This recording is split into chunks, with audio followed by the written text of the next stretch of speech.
Crowds filled the cave settlement. The warrior pushes the priestess and girl to cooperate, telling her father to intervene. At his computer, the guy cheers them on like always. He rejected godhood, saved peasants, then they saved him. A month ago, a scruffy guy's mum nagged him to find a job, warning that his father couldn't work forever. They're getting by, but she fears for his future alone. At dinner, he drops his spoon, slams the table, and tells his mum to shut up. She scolds his inaction. He wishes she'd wait to nag until after he eats, and regrets waking early. He bolts up, says he lost his appetite, slams the door, leaving the food untouched. He knows his actions are wrong. He breezed through a low-tier college, but the real nightmare was just starting. Before graduating, he applied everywhere, but every company rejected him. His aspirations faded as rejections mounted and peers advanced. You missed it, he finished 10 years ago. His mum nagged him about his successful friends, making the 30-year-old feel like a failure for still living at home, while his classmates built careers and families. His thoughts freeze mid-stairs as the doorbell rings. Through intercom, he sees the courier with the package. He spots a strange logo and opens the door. Mum panics about the money, but he claims he won a prize. To dodge jobless guilt, he enters every giveaway, snatching up prizes like adult toys before his parents catch him. He signs for the package, the courier shocked he's home midweek. As the neighbor's stares become impossible to ignore, he takes the package, his mother snaps. He opens the box in his room, revealing an empty game disc inscribed, Village of Faith. He thinks it's the alpha version. The note confirms he's testing a revolutionary game with the world's first realistic characters. As their god of fate, he leads the villagers daily to build a new community. Yoshio learns rules on the fly, finds the setup careless, assuming it's a village building game, but a note forbids sharing details or posting online. Threatened with a ban, he's shocked there's no contract and wonders how they catch leaks. The note says play online, warns village destroyed means game over, autosaves make returning impossible. Yoshio doubts these strict rules can be followed. Hesitating to install, he scours the web but finds zero trace of the game. Wary of viruses, he boots the sketchy game on an old PC. Yoshio reluctantly starts the game, ready to expose it online if it's a trap. The game starts with a simple, unimpressive title screen. He hits enter and his jaw drops. The cart blurs through the forest with mind-blowing graphics he's never seen. A terrified veteran whips the cart. Friendly is trying to escape from two monsters that are chasing him on boars. Yoshio watches the medieval scene unfold. A terrified family huddles in a cart as the priestess grips her Bible, praying to the god of fate. A monster slashes the cart's side, forcing screams as the attack rages. Another monster lunges, aiming straight for the horses. Warrior sees it, draws sword, and reflects the blow of the creature. The second monster strikes, lunging straight for the horses. Until impact, the priestess's Bible erupts. Blinding monsters, they retreat. He scans the passengers. Smilers claim safety. Seeing this, Yoshio thinks the game started and doesn't know what to do next. He clicks the warrior, opening his profile. Meet Hamza, Kim's 26-year-old warrior monk brother, and the 19-year-old priestess of fate. Yoshio realizes she's nothing like her brother and questions the game's origin. Stunned by the graphics, he skips exploring to scan other character profiles. The remaining three are a family: Russ, 33, an ex-shop owner, his strong wife Lee, 30, and their mature 7-year-old daughter Carol. With their siblings, they were the game's main cast. Although Yoshio loves watching, he still doesn't know how to play. The bell rings, signaling character dialogue. Hams kneels in shame, failing to protect his village and barely saving the survivors. Ras tells him to get up. They miraculously escaped the monster horde. Carol asks about the Flash, calls the warrior. Her older brother, Kim, snaps. Gams is her real brother. Yoshi sees Kenneth's brother obsession and spotlights the brothers. Hem blasts his sister for acting childish. Carol jumps in to tease them, while Yoshi digs the character details, sensing a potential hit. Layla distracted the girls before they could ask about the light.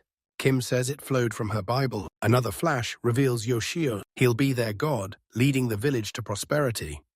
Though unable to directly govern, he sends daily prophecies through the Bible, one page at a time. The game dares him to try. Yoshio loves writing custom commands instead of picking from a list, but sets it aside, assuming it's basic. After effort, he proudly crafts a divine decree. He claims if AI understands, it'll call it a divine game. He presses enter to see how the tech handles it. The Bible's glowing again. Shocked, they open it, kneeling in gratitude. God performs a miracle, and she tells everyone the God of fate sent her a message. She shows the Bible to astonished men, moving Russ to tears. His wife and daughter apologize for not reading. Hams, barely able to read, asks his sister to read the message. Noticing impatient looks, she prepares. Posing as fate's god, Yoshio claims his miracle repelled the monsters, promising one daily if they follow his word and live well. He orders them cut trees, build a safe camp. Hearing the instructions, Yoshio recoils, slamming his chair back. Layla's happy god cares for them, and Russ is grateful for one daily command. His shocked characters understand his words. Stunned, he says the game's tech is next level and ahead of its time. Yoshi was stunned by their reaction to his words. He suspects they are just following a pattern, but he's still curious what this game is. Message in, Kim orders the group to scatter and fell trees. Rust says even if they cut trees not yet timber, process and dry them first. The priestess and Yoshio were caught off guard. Yoshio realized the game rules were more detailed. Rust explains fresh wood must dry first or it'll warp. The priestess and Neat confessed they didn't know. Ras believes God, having greater wisdom, has his reasons and suggests cutting and gathering trees to earn the god's gratitude. He grabs tools from the cart. He and Hams chop wood. The girls hunt for food. Yoshio scrolls and zooms with his mouse, scanning the narrow escape route. Yoshio confirms new places expand the view. He wonders if the game runs in real time, but doubts such a feat is even possible. A new note reveals he spends faith points for miracles as the fate god. Points reflect how much villagers owe him, shown on screen. His fate points hit 97. Grateful residents skyrocket his points, but he realizes they shift based on his specific prophecies. The note says growth fuels the miracle, so Yoshio checks his powers. He starts by recruiting doctors and hunters, or tracking down refugees who fled the villas. He can rewrite destiny and command the weather. Low on points and unsure, Yoshio follows the villagers' advice to make his pick. Eavesdropping on Russ and Hans chopping trees, the Keeper of Shock speaks and praises the god of faith. Faith discusses weather and chemistry. Met with one-word answers, he gives up and approaches the girl gathering food. Kim asks, and Layla confirms they're packed for 2 weeks. The priestess wants a steady food supply, while Yoshio plans to buy from a traveling merchant.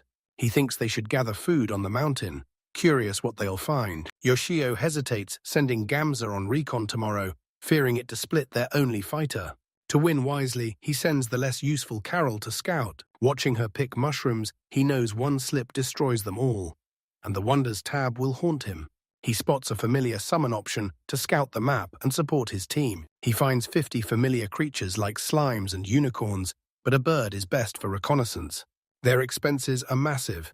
He is short on points. Even a cat or dog is too much. He only affords a chick. It lays eggs for food, but Yoshio grumbles it's useless for reconnaissance, and he's upset with no way to earn points.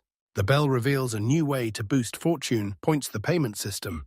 Every 1,000 yen spent earns him 10 points. Yoshio rubs his head, annoyed by the irritating game mechanic. Shocked it is in the alpha, he lacked familiar points, but thought 20,000 yen was enough for a cat or dog.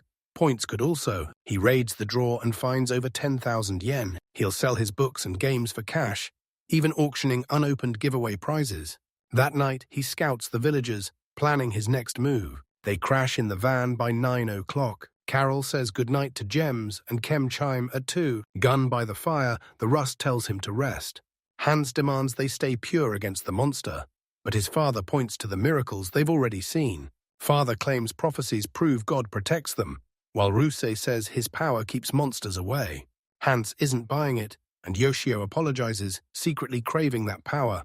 He sighs as they feel safe trusting God, but he's afraid to admit he isn't all-powerful. Yoshio hesitates, fearing his limits will cost him gratitude points if revealed. He shoves it aside, diving into online wood production research. He judges this by time, since serious study for years, he only watched videos or movies. Yoshi wasted time on Reddit, wishing he'd spent it giving the villagers better advice. His early disorganization meant no money for fate points. He thinks peasants would be lived peacefully with an ordinary worker, not him, as their player. He sighs, wondering why he's still obsessed with regrets over a game meant for fun. Seeing his messy reflection, he gripped his side in pain. He lifts his shirt, exposing a deep gut scar. The cold makes it ache, forcing him to relive how he got it. A terrifying stalker tormented his younger sister. Yoshio approached the boy, waving him back. With no response, Yoshio grabbed his collar and demanded he keep his promise to leave her alone. The boy mumbled gibberish. Then, to Yoshio's surprise, he plunged a switchblade into his stomach. "She's the screaming sister." Grinning wildly, the pursuer drew a knife.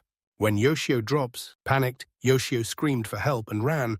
He left his sister, blood trailing behind. After that turning point, nothing he did ever worked again. Ignoring the past, he dives back into gaming, while a hopeless Yoshio stares at the screen, trapped until sunrise.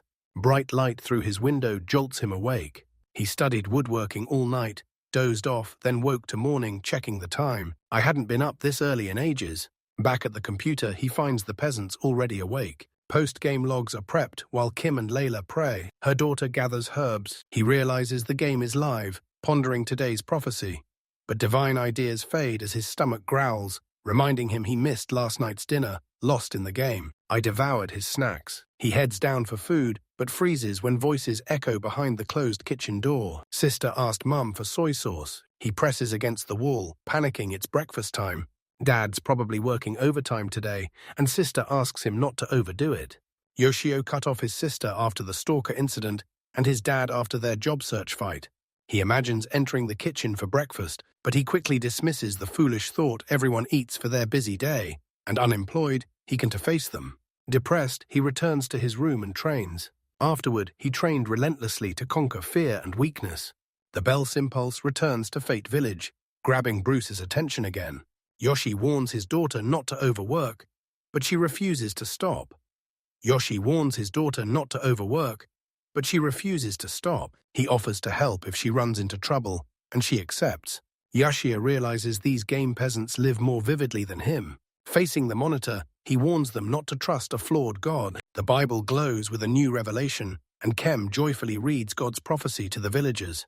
Yoshio lost half his power, performs only small miracles, and can to protect them, so he urges his faithful to unite with neighbors for survival. He blesses them. The group falls silent, absorbing his final prophecy. Yoshio hides his face, fearing the village will lose faith, but Kim interrupts, cheering that God still protects them. Surprisingly, Russ praises the blessing, blaming his weakness on demon battles. He stops relying only on God and vows to strengthen their defenses. Yoshio's pessimistic words surprisingly boosted his fate points to 110, making him realize prophecy's meaning dictates his gains. But with only 13 points daily, he doubts he'll even summon a weekly miracle. Ignoring the peasants, he overhears Kim say, "Sleeping in a cart is weird. They need a wall or fence for monsters." Lyle gripes about no salt. Yoshio needs more faith points to silence his fears. He could help them, but one to spend his cash, so he auctions his raffle prizes to earn 30,000 yen. He grabs his old comics and junk to flip them at a used bookstore. To sell them, he needs to leave the house, but he hasn't. 2 years of late nights pass. Yoshio eyes his next move, knowing he can lose the game if the peasants fall. Out of options, he heads out. Dressing in the mirror, he realizes his clothes are tight, despite barely gaining weight. As a kid, he pictured his 30s being sophisticated and elegant. Yoshio sees his tired, messy reflection, worries, and scraps tonight's plans, hoping to go tomorrow. He leans back, watching the monitor as Carol skips down the path clutching sticks. She trips, fell, scattering sticks everywhere. Yoshio watches, paralyzed by fear. Carol clutches her scraped knee. Undaunted, she wipes tears, then grabs her sticks. Yoshio boldly returns to the cart. He blindsided Yoshio mid-search for the villagers. He eyes the loghas and Rue pull. While washing laundry in the freezing cold, the girls realize everything changed since yesterday.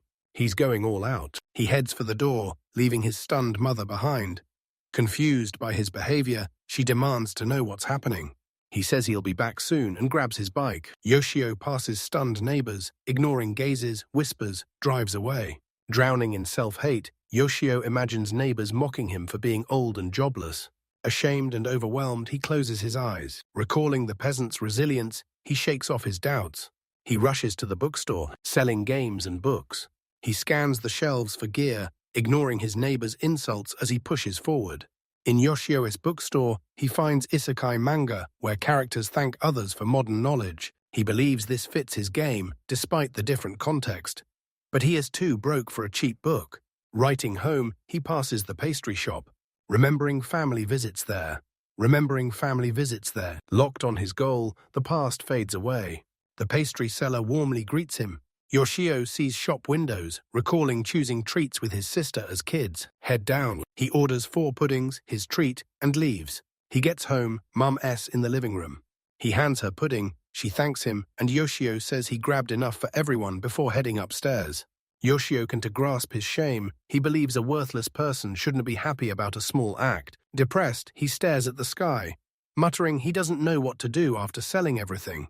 He scored 20,000 yen. Luck points now 310. Watching peasants dine by the fire, he plans his next miracle. Yesterday, he found a system to view past events. Sparking curiosity, Yoshio likes villager's function, but hesitates, feeling like a spy. He gives in and checks to satisfy them. He overheard the girls doing laundry, praising the nice weather and convenient river Layla wanted to wash, but feared monster attacks undressed, sparking a playful argument. Layla doesn't care if the villagers see her, since her family and Gamsu are fine with it. Carol backs Gems, but Kim shuts it down. She insists her brother is still a man, proving her obsession. Yoshi clears Layla and Carol, but Kim's brother complex runs deep.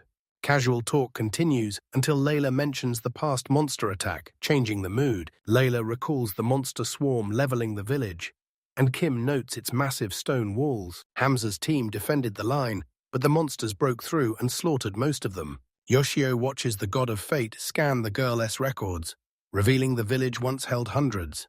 Monsters overwhelmed her, and despite fighting on, heavy losses scarred survivors. The village fell, forcing Yoshi and his group to flee, rescuing villagers on horseback, as they were the only ones left. Fleeing monsters into the forest, their cart broke mid-flight, hindering travel, and they better understood the game world. Yoshio finally gets why escaped peasants regroup. From the screen, he'll bring them back, but Mum calls for dinner, interrupting his game. Shocked, he finds his emotionless father at the kitchen table early. His father's distance limits their meetings to a few times monthly. They trade cold, empty words ever since their massive fight left them in bitter tension. Yoshio's father doesn't care, only asking if his sister Saki is working late. His mom agrees. Unlike Yoshio, Saki landed her dream job and loves it, even with overtime. Yoshi rambled about her day, revealing she got a handmade sukumanu from neighbor Okiku, offered a taste, and explained how they met. Old landlady Okiku lives in a massive house nearby. Yoshio used to play there with a friend. Okiku always gave them candy. His house isn't as fancy as Okiku's, but it's decent with a garden. Yoshio lives there. His rich father pays. Yoshio thanks his mum, jumps up, takes plates to the sink, and she asks him to grab pudding for his dad. She says Saki baked them. Dad's eyes widen as Yoshio watches nervously until he grabs the pudding. Yashia returns after putting Eaton down, finds everyone but Gems at the wagon. Gems alone by the fire, her night watch clearly valued. Hams pokes the fire, his calm reminding Yoshio of his reliable father. Gems is the only fighter Russ's family is dead weight, and Kim's a healer, not a soldier. Yoshio turns from the screen, loudly declaring he and the villagers rely on games and demands more help. He uses fake points to summon villagers, but specific picks are expensive, while random ones are cheap and risky. If Lux betrays him, criminals bring chaos. He knows pay to win. Mechanics are a dangerous trap. Yoshio wants a familiar, feeling something's missing. He scratches his head, annoyed. A simple game troubles him. Exhausted from his first walk in years, Gams puts the decision off until tomorrow and heads to sleep. He bids the village goodnight. Jump only when the alarm blares. Stunned, he spots an attack warning on screen. A firm voice rouses everyone to stand before the attack, rallying villagers. The group watches through the cart's flapping fabric as he stares into the forest. He turns, readying weapons. He grips his dagger, drawing his long sword from his back. Without looking back, he senses monsters and commands. Kima, guard everyone, stay by the cart. Ruth orders Carol inside. The girl checks on Gems while the warrior readies for a solo fight. Simonsist wants to join him, but her brother forbids it, saying she only heals and must care for others. Fighting tears, she reluctantly agrees. Yoshio panics, shouting at the monitor, clutching it tight, blind to monsters in the dark. Two shadows burst from the bushes, looming over the campfire. Fate watches the game, brand them black dogs. Stray dogs are morphing into super-strong beasts, some even packing poisonous fangs. Yoshio worries that despite Gam's strength, he's fighting this battle alone. Gama's hair stood on end as roaring monsters charged, clashing with his blades. Yoshio prays Gems survives, then remembers he's a god and grabs his moss, hunting for a miracle. Gan stares down the beasts. Black dogs attack him from both sides. Suddenly, the warrior swings both blades. Impressive, simultaneously. They collapse and die. Gems grimly strides forward, nudging a paw before plunging his sword into the dog to finish it. Yoshi from Cheers shouts the warrioress cool, admiring the screen. She asks her brother if he's okay, but her smile drops when Gem apologizes, realizing he now relies on her. He collapses, stunning her. She calls her brother, motionless and sweating. Yoshio clutches the screen, face twisted in shock and fear for Hans's fate. He claims a perfect victory despite the collapse. Kneeling to cradle his unconscious brother, Roos rushes to help warriors writhe, sweat, as the god of fate helplessly watches their key fighter, who holds his brother's lifeless body, screams for him to wake, feels warmth fade and cries in despair. Yoshio grabs the monitor and screams, demanding to know what's happening to Hans. Russ nears the anxious priestess, urging calm. She grabs her brother S' hand, feeling a weak pulse as he turns cold and pale. His hand reveals a deep wound. Frightened by dark wounds, Rast sees Ham's injured black dog, realizing it bit him and suspects poisonous fangs. He asks Kim for a poison cleansing spell. Yoshio doesn't lose hope, remembering the priestess's healing can save Hans. Hope fades as she admits she hasn't mastered antidote magic yet. They asked Russ for anything useful. Russ, the ex-shopkeeper, dropped his gaze, apologizing. Their bags are empty, zero antidotes. Carol clutches her mother's skirt, frozen in horror as the reality hits. Shakes from grief, fear. She hugged her brother, begging him to stay. She looks skyward. She begs God for his life, offering anything through her tears. The anxious fate God plots his next move. Hamza's death ends everything, and unsure he could act seeing peasants suffering, he jumps in, channeling divine power and crushing his fear. He declares only a miracle can save them, then uses the game rules to flip the script, and opens the menu of wonders, quickly sifts through options, discarding unnecessary ones like merchant or hunters. He spots the 300-point antidote, grabbing it before the doctor arrives, shouting it might not work instantly, but he has to risk it. His sudden outburst terrifies his mum downstairs. His mum calls, but Yoshio's lost in thought, wishing the doctor would show up.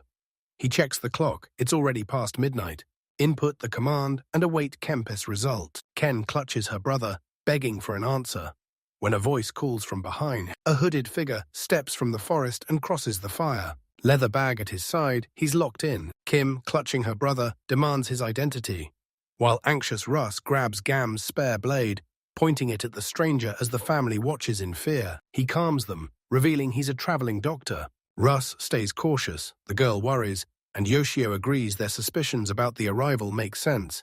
Pressing enter with a sly smile, the Bible chooses Ken, leaps out. It flares to life, pages spinning to the God of Faith's last prophecy. Reading the shining words, the stunned priestess can hold back tears and raises her up. She looked to the sky and loudly thanked the deity. Russ observed the scene before hugging her brother again.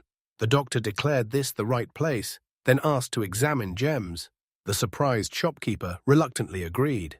The doctor steps up, looming over the sisters' legs, clutch each other. Ken begs the doctor for safety. Carol prays he'll be all right. The doctor quickly spots the problem in the black dog's festering wound. He pulls a bottle from the bag, pouring some into Gamma's mouth and the rest over the wound. Warriors suffer when his treatment surges. Soon, things settle as the treatment works, and color returns to their rosy cheeks. The peasants celebrate the news. Yoshio sighs, leans back, relieved the doctor arrived on time. A true miracle. He says to thank the long-haired doctor, but he's not sure if it's a man or woman. Kim comforts her brother, while Russ reads the Bible aloud. The fate had summoned a doctor, declared Hans would recover and not join him yet, promised kindness to the warrior, and warned trials would continue. But he watched over them. Yoshio tries a divine tone but doubts his delivery. Russ realizes the young man's physique is deliberate. He praises their efforts and announces he'll only watch from now on. Next morning, Layla and Carol hit the woods for berries. The girl asks if eating them helps Gams. and Mum happily agrees. Looks around. Anxious Rast stands guard for Gam. He grabs a sword and looks around, vowing to protect everyone, but a rustle in the bushes sends him jumping back. Final version. Just to see the white rabbit jump out. At camp, someone kneels by her sleeping brother. Doctor grinds herbs. After a moment's hesitation, the priestess asks why he is in their territory. The doctor's family has been healers for generations, and this forbidden forest is crawling with monsters and rare herbs. The day before, after gathering herbs and setting camp, he saw a light beam in the forest. Puzzled, he hesitated, but an unease compelled him to follow. Kem claims divine providence. Was it a higher power? Even the doctor, who trusts nature over gods, admits yesterday was divine intervention. Yoshio crosses his arms, realizing the doctor is agnostic, unlike Yon, who only finds faith when he's exhausted. Kan asks if the doctor is leaving, but the doc refuses to go until the patient recovers. The doctor tells Kim he can stay and asks to join the group. Ken beams, inviting him to stay, but warns they're currently homeless and asks if he's okay with that. Yoshio sighs in relief that the doctor is staying, but the cart is packed, meaning someone's sleeping outside. They survived this time, but Yoshio knows it's a brief pause. Another black dog attack could destroy them. Hamza's safe, but he'll be out of action for a few days. Roos is too weak for his role. Yoshio decides they need reliable housing, pondering how to spend his fate points. The doctor points to an abandoned mine for shelter, offering cover and leftover mining tools. Shocked. The doctor found this spot. Yoshio's just glad the villagers finally have a safe place to rest. Rast rushed the doctor, and they set off immediately. The cave is 5 minutes away, so they'll grab firewood later. The cart races toward a new land. The cart hugs the narrow cliffside until it hits the tunnel, blocked by boards and 2 doors. The doctor says big doors move cargo, while small ones lead to the tunnels. They once mined minerals there, but richer deposits nearby converted the old site to housing and storage. Doctor and Raz heave the doors open as peasants roll the cart inside. Inside, the doctor taps the wall lantern. The ore inside shone brightly, lighting every other lamp in the cave. Light reveals a massive room filled with furniture, crates, and round doors. Villagers gape at its massive size. Yoshio's just as impressed. Dusty and worn, this place beats the cart and Ruse is hooked. The doctor spots miners cutting the doors to fit the corners. Mesmerized by their new home, the group tuned him out. Back in the cart, Kim holds her brother's hand, saying they're safe and wishing his recovery. Layla finds fresh water, a stone stove, and kitchen utensils in the cave wall, thrilled by the discovery. She declares they can start chores, making her daughter happy. At first, she rolls up her sleeves and resolutely begins to clean the area thoroughly. Yoshio thanks the doctor for leading them to safety. The doctor manages games in a room while he recovers. In the main hall, Layla silences everyone, protecting the resting warrior, and demands a spotless clean to surprise Gams when he wakes. Villagers prep the cave, clean and tidy. They toss the trash, but save fixable gear in the corner. Carol scrubs the floor, grinning at the bed. With 4 rooms, she'll share one with Hams, dreaming of sleeping beside him. Someone's lurking at the door, spying on Carol. Carol expects her brother to share a room, but Ken thinks she's too young to care and that Gam spoils her. She thinks he should refuse Carol, even if she's a child. If he doesn't want her, Lyle spies on Kim and slips away. Yoshio worries about Kim and Carol, but they're already winning over the villagers. A livable cave ends their housing crisis, letting him focus elsewhere while Yoshio dreams of a real village. He stands and stretches, noticing it's already noon. Exhausted and starving, he heads out to eat. He steps out, the opposite door swings open, and he's face to face with his sister Saki. She spots his mess. Yoshio freezes. Call her name. Saki tosses her hair back, eyes on him. Yoshio asks if she's on break, but she ignores him. Soki tells Yoshi to move, she needs to eat. He nervously adds he's also heading downstairs. Saki sternly commands him not to use the toilet, hands on hips. Yoshio turns and responds. Suddenly, the stalker incident flashes back, leaving him ashamed. He looks down, agrees, and turns away, swearing to avoid the first-floor bathroom. Heading down, an annoyed Saki demands a fight, weakly asking if he thinks she's a fool. In his room, Yoshio thinks Saki is much more irritable since the stalker incident. Now, every meeting is tense, but they used to be inseparable. Everything changed. Yuri sad, wishing they'd stayed close, while Yoshio wonders what life would be without that incident. Pain pierces his scar as he recalls the pursuer. He forces himself to move on, knowing regret changes nothing. He checks the villagers, focusing on the common room where cleaning is almost done. Layla scans the room while Rue asks for Ken. His wife says she's checking on him with gems. Carol wants to leave, but Dad says to give them space for now. He offers to explore the cave with her. She accepts. I'll show Gams the city once he feels better. The doctor notes while Hams rests nearby. Kim arrives to watch her brother, letting the doctor rest. He says this, seeing the poison weaken. Tell Serhi to call if things get weird. With Gams, Kim takes her hand, assuring her she's nearby. Yoshio sees Gamza recovering. Stable thought he could leave him briefly. He spotted a pop-up message dream coming out of the warrior, and it intrigued him. Evely pressed him, surprised. The screen transformed. When the image cleared, he saw an unfamiliar place where kids passed through doors. The clerk handed Hans his reward, praising him for clearing the first task. Yozu realized he was spotted as Gam's dream unfolded.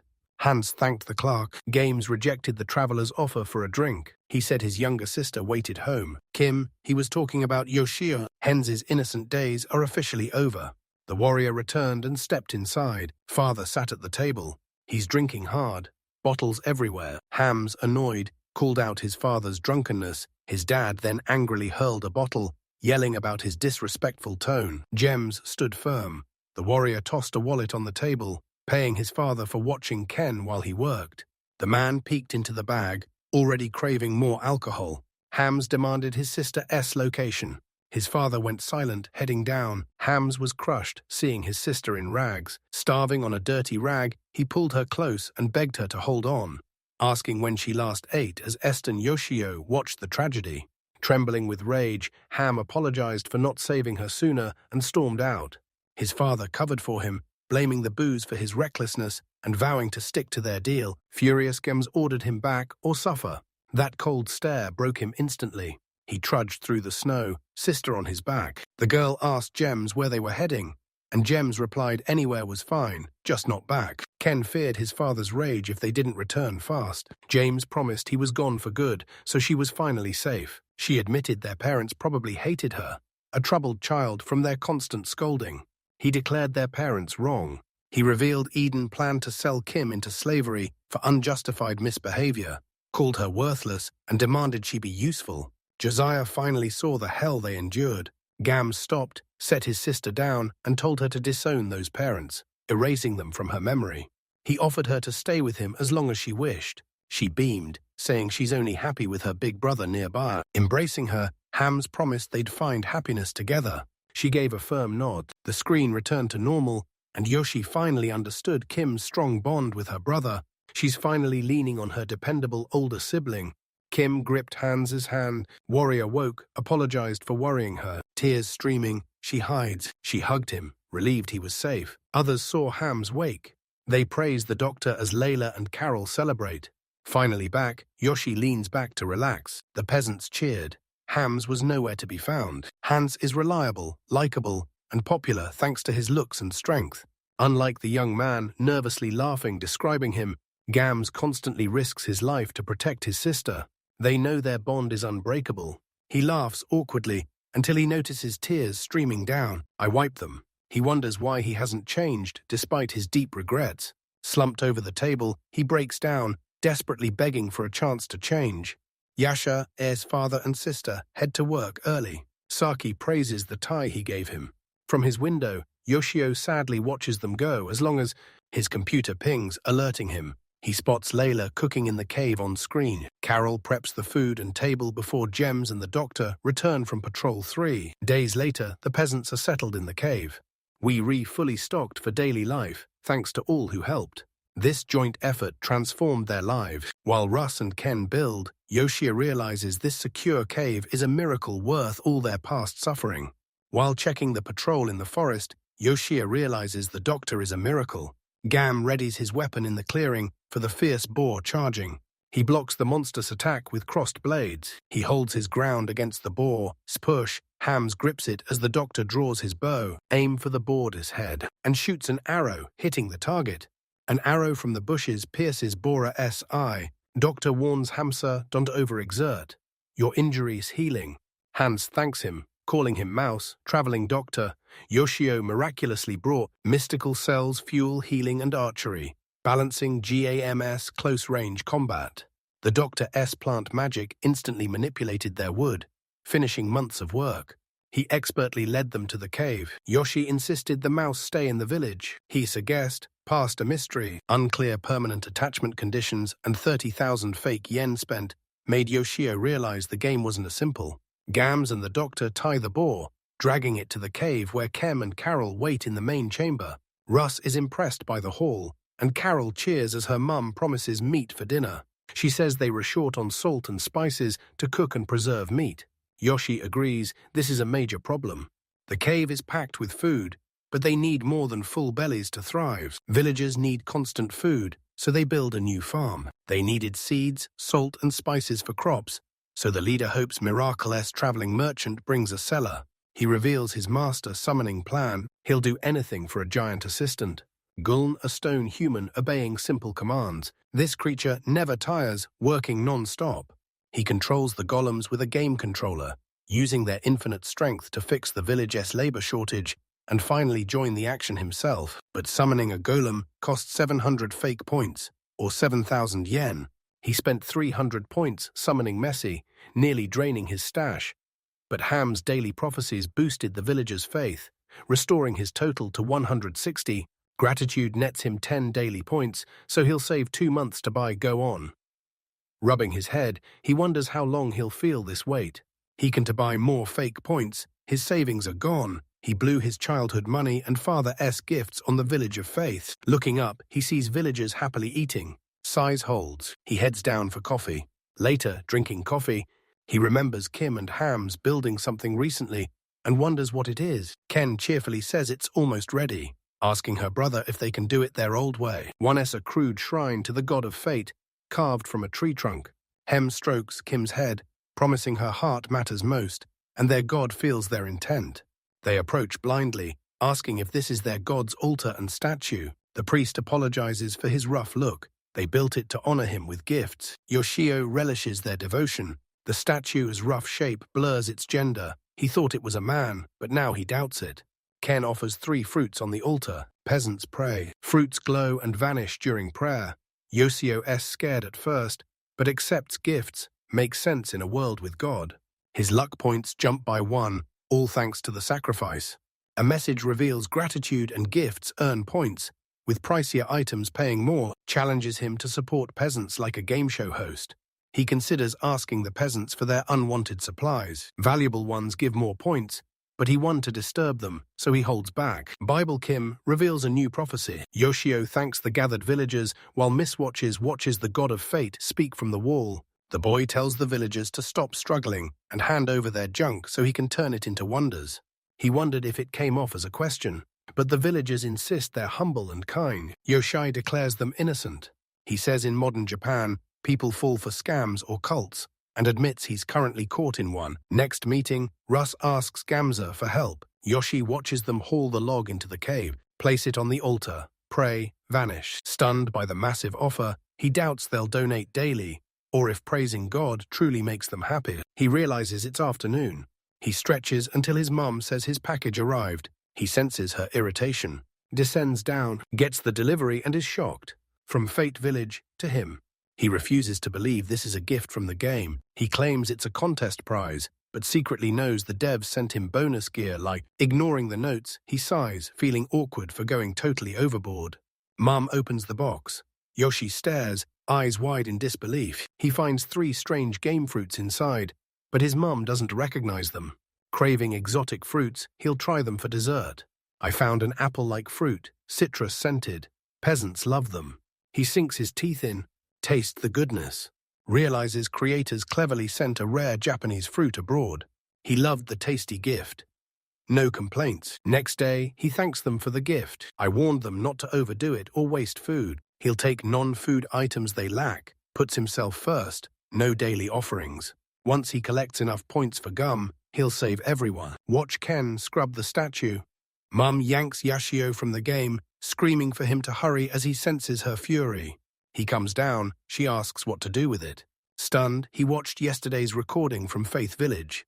He warns Alarm the joke went too far. He hauled a log to the yard. His mother told him to use his strong body to move this. Exhausted, he remembers Ruse and Hans chopping trees and shakes it off to stay calm. That delivery is laughable. He reports them to their company. I check the stamp for a number, but find nothing. He spots it S from Hokkaido. The address is a dead end, and satellites show only a tiny building. He doubts a small company made such a masterpiece, or if it even belongs to them. Elsewhere, he rants about the company's secrets.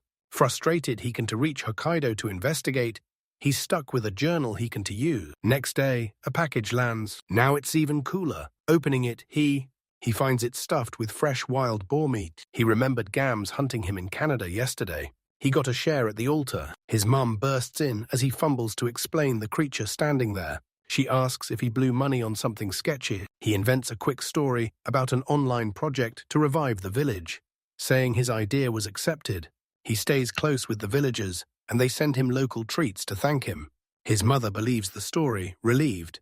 Yoshio silently admits it's partly true. He hands her wild boar meat, offering to cook it while she plans its use. She preps the meal while Yoshio panics, lying to himself that it isn't real monster meat. Since then, he gets packages daily from Fate Village. Fruits, monster meat.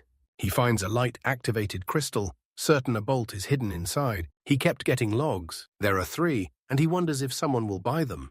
He drags her to the garden and spots the gifts.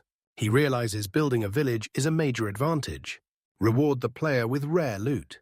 He assumes wealthy people created the game, and he's just a random tester. That night, he eats monster meat he hunted with his parents. His father eats in silence, looking worried. Mum wants more fruit, says she feels healthier on rural food. Yoshio promises more from villagers. She remembers Saki loved meat. Father praises its delicious natural taste and texture. Yoshio realizes his dad hasn't talked this much in ages. He loves it. Yoshio crafts logs in the garden to teach the villagers. Soaring's harder than he thought. He fears mistakes as his dad nears. Asks what he's doing. Yoshio hates wasting wood and asks for his father's extra tools. He soars, but it jams. He soars, but it jams. His father orders him aside and takes charge. Yoshio watches, amazed, his father slice wood. Desperate to escape, he misused the saw. Yoshio returns the instrument to dodge noise complaints from his neighbors. His father drops some advice. That weekend, they mill logs to fix the garden fence. Thinking he could teach peasants to cook me, he asks my mum for recipes. He teaches himself to cook and joins the villagers for lunch daily. Evening, he was in the kitchen as Sokka got home. Hans loves talking and visiting her at home. The village of fate made this possible. He's unsure who's helping, who him or the villagers. He focuses on defending the village. He checks the cave's entry rules. Kim asks if monsters can clear him. He promises he and the mouse can take down anyone who shows up. He knows the real problem, they are vastly outnumbered again, and he grimly accepts it. Yoshi sees their defense is finally rock solid. The peasants are acting strange lately. At first, their life looks perfectly calm and carefree. They pretend calm, hiding their anxiety. Carol notices this conversation's strain and bore. Everyone sighs at the calendar. Month end, nears Yoshia senses something big coming. When villagers gather round the table, Carol asks why they're so rattled. Nervous, Roos and Isla calm her with a lie. She notices their tension looking at the calendar, and her father realizes they can keep this secret. He strokes her head and sits beside her. He remembers the village warning her to stay home on the month's final day. She remembers the village locking down and the terrified adults snapping. Russ explains to his daughter this was to protect the children, asking if she remembers the world calendar. She reveals 7 gods: earth, moon, nature, water, fire, light, and thunder rule monthly, and Yoshio notes them as gods. Carol asks her father why only 7 gods rule 12 months. Ras reveals Stephen's gods ruled for only a week each. These supreme gods name the days and rule the world, commanding even the god of fate. Yoshio understands his role. Learning the 7-day system collapsed after a major got battle that shifted power. Weather goes wild, because each field takes a year to stabilize. Battles ceased. The 7 gods continued to rule through prosperous times. Branded evil, the fallen gods were driven deep underground. They grow stronger every month, resurfacing to empower monsters during the temptation of the evil god. Monsters and cruelty show Yoshio exactly why the villagers are terrified. The calendars align, leaving him just 10 days until the event. Yoshi realizes his fate points aren't enough to save the peasants. When it strikes 11 p.m., he spots Russo sitting alone at the table. Russ's wife rarely asks what bothers him. His insomnia. Clutching his head, he admits he can't escape the last evil god's temptation. They barely escaped, but another monster is closing in. This time, he is afraid of losing his family. His voice trembles, making Yoshio wonder what happened. Carol wakes to a bright, quiet morning. She is searching for her parents. She checks the mirror, thrilled she's still looking cute today. She heads downstairs and greets her parents in the kitchen. They happily respond, her mother telling her to wash her face. Laughing, she rushes outside to splash her face with icy well water. Suddenly, Carol remembers her forgotten towel mid-hairdo, feeling proud. Ken approaches, bucket in hand, asks if she is up. Carol asks for Gams, but Kim strangely claims he's guarding the village gates. Yawning, Carol says she doesn't care he's gone. Annoying the priestess, she bolts and slams the door as Kim shouts after her. Harold ignores his mum's questions about Kim at the table. Ignoring Kenneth's outburst, Carol eats breakfast. Finished, she heads for the door. Mum asks where she's going. She happily says she's seeing Hamza. She rushed out, defying her mother's orders. Lively girl rushes through the village. Villagers greet her vibrant energy. Sellers handed her fruit and asked about her parents. She freezes before a massive curtain wall. Carol stares at the village wall, always massive. She spots Hamza and armed, tired hunters at the gates.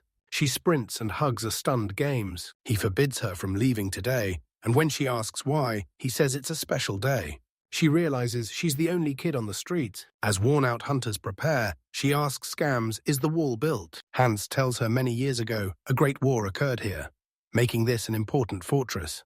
After the war, refugees settled empty fortifications, thriving into a city. Confused, Carol asks, do the walls protect everyone from enemies? Lila, breathless and happy, interrupts their conversation, grabbing her runaway daughter. A hunter questions Hams. His comrade asks if he knows him. He says kind neighbors look after him and his sister while they wander. The soldier sees no fear, and Ham brags the walls haven't fallen since the city's founding. Layla apologizes for Carol interrupting, promises punishment later.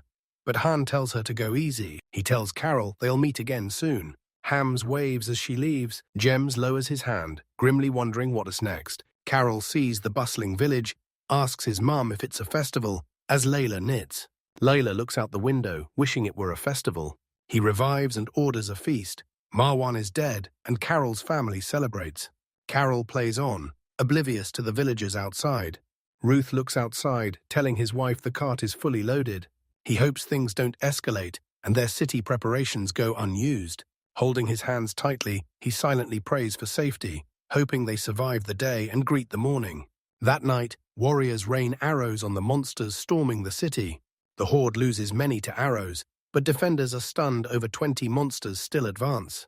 They'd never encountered such quantities, and different groups united for this attack. The commander reinforces the gates, hoping the enemy exhausts themselves before breaking through. Monsters swarm the iron fortress gates until a spear from above drops one dead. Gam stands on the wall, clutching throwing blades and a spear. The warriors, resembling Gams, are determined not to let any creatures in at any cost.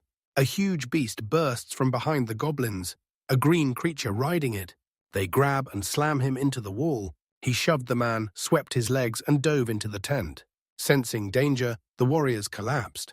More monsters burst through walls, bypass the thin defenders, and flank them.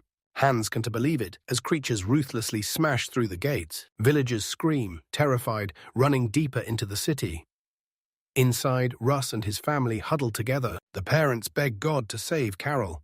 The growth screams as something slams the boarded doors, but they hold. Hans and his sister enter, covered in blood. Sister Ghana Alila checks if the family is all right, and they breathe a sigh of relief seeing the warrior.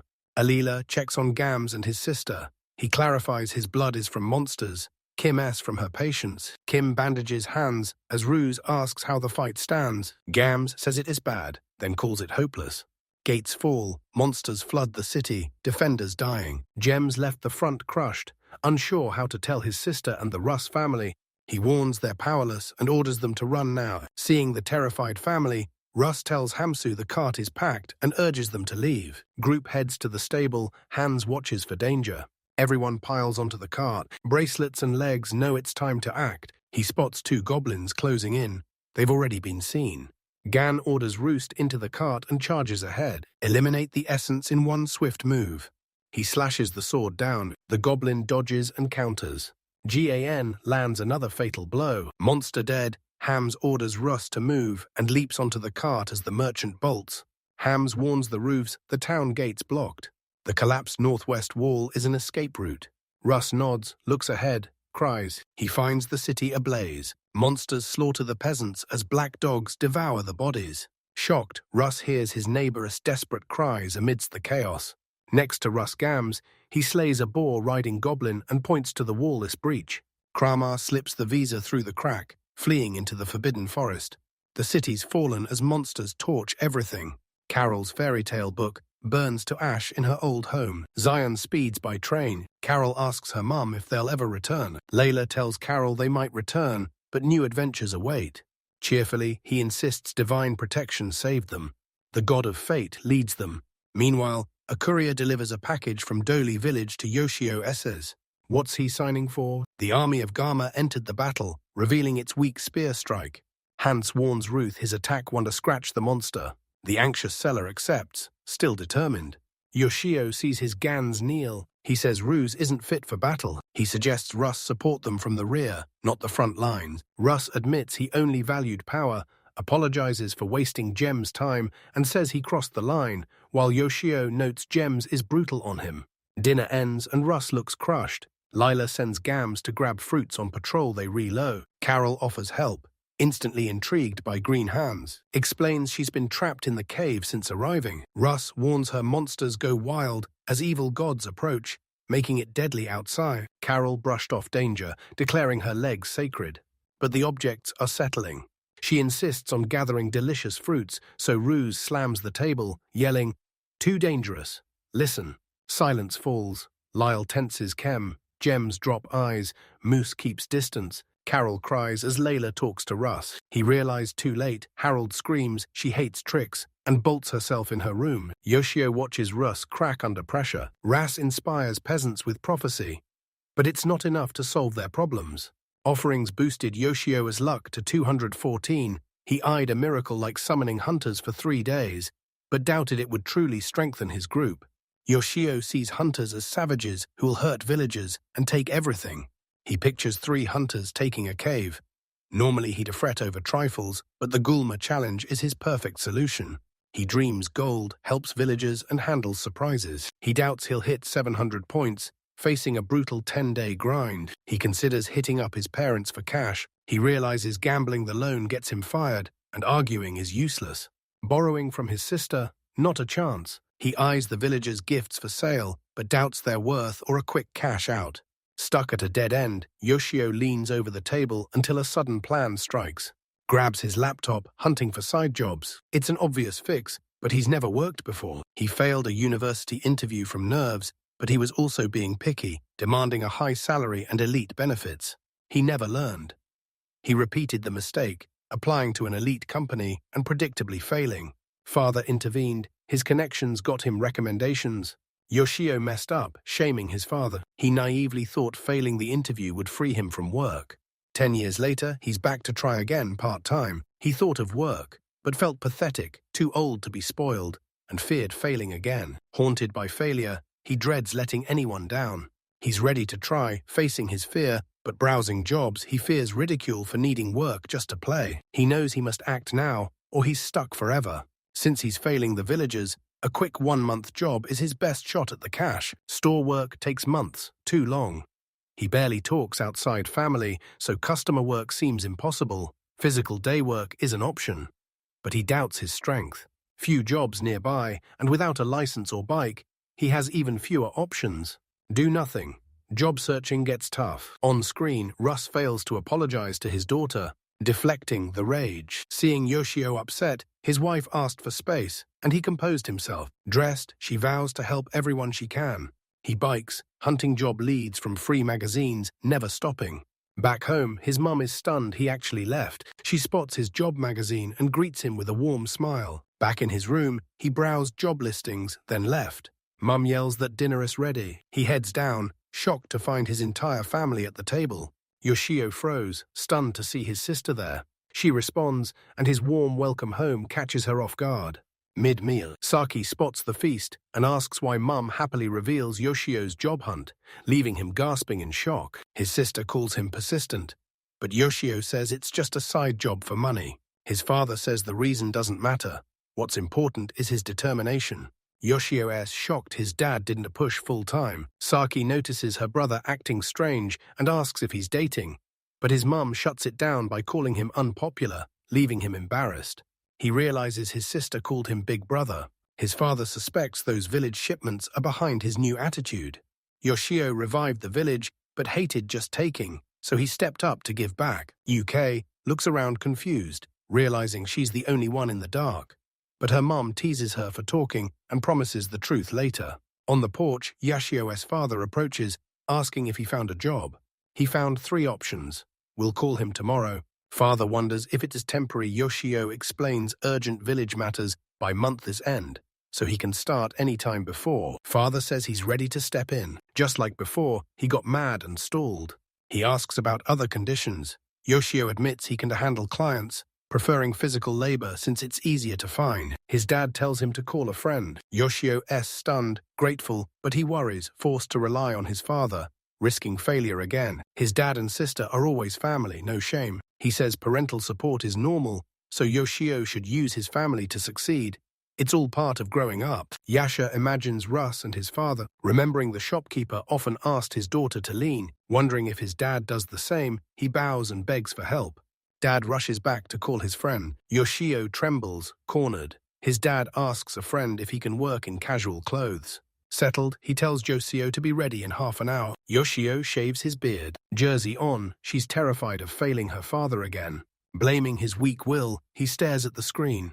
In the village, an annoyed Russ asks his wife if she needs help. She says Carol already decided everything today, and since their arrival, Carol aids everyone. Kids grow up fast. Then she notices Russ vanished. He rushed to Carol. She apologizes. People told her he values her greatly. He's upset, only wanting to protect her. Russ cringes, promising she'll never ask permission to leave. He knelt, touched her cheek, admitting he was wrong. Blinded by fear, he forgot they moved in together and can hide forever. Calling the village wonderful, Riss tells his daughter he trusts her and lets her do as she wishes. Forcing her smile for the crowd, Yoshi stands. Galt looks up, grinning. Thanked the villagers for their earlier courage. Saying he'd come back, he left his room. Descending, villagers applaud. His dad lands a new job, and Yoshio wants the details. His dad explains the cleaning duty his friend's supermarket is short-staffed after a worker quit. He's glad Yoshio fits in, but Yoshio doubts cleaning is for him. A bearded man warmly greets Yoshio and his father. A worker calls Yoshio their savior. He claps Yoshio's shoulder, admitting he expected a recluse but now sees his true strength. Yoshio's father leaves, and Yoshio almost reaches out but stops. He knows he's no longer a kid.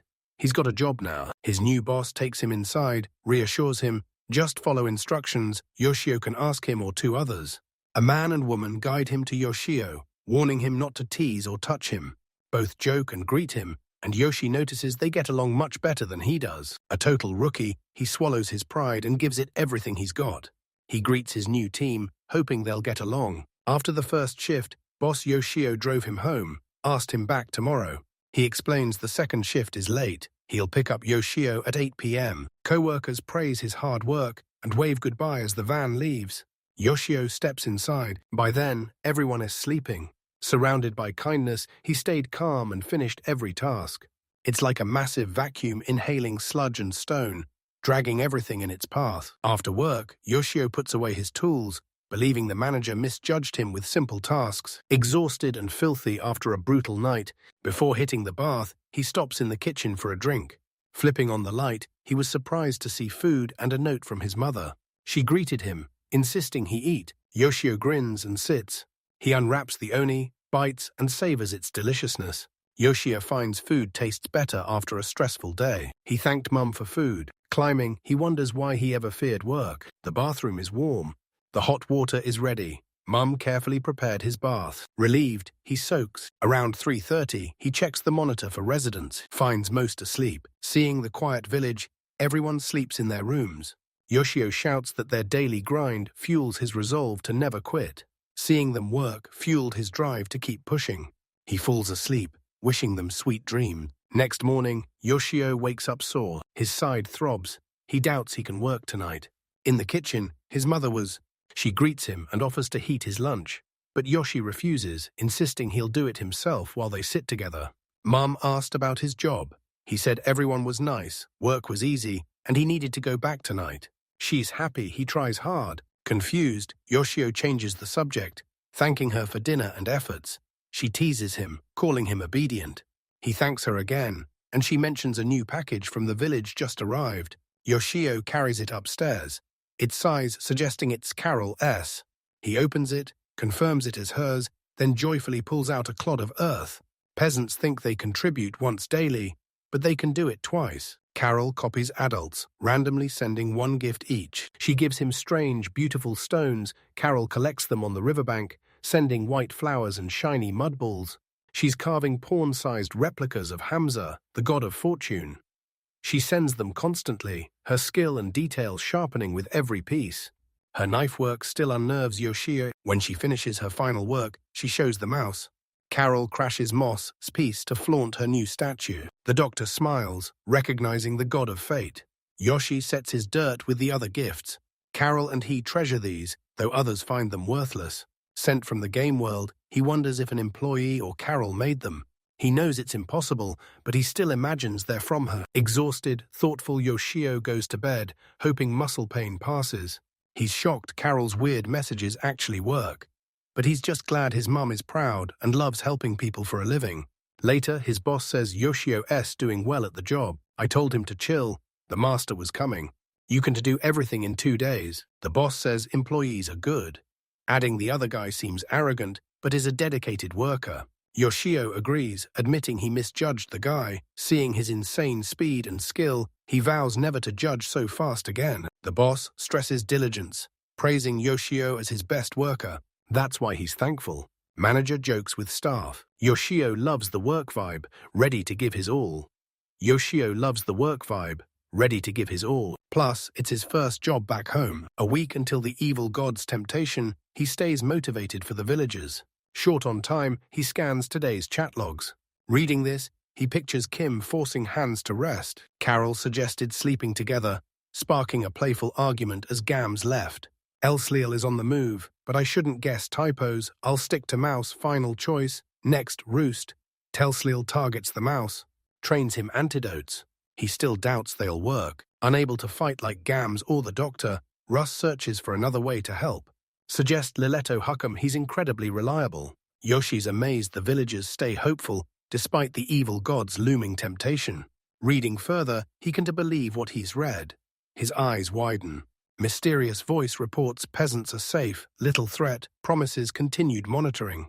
An unknown voice warns they'll die from the evil god's temptation, just like the humans and dwarves.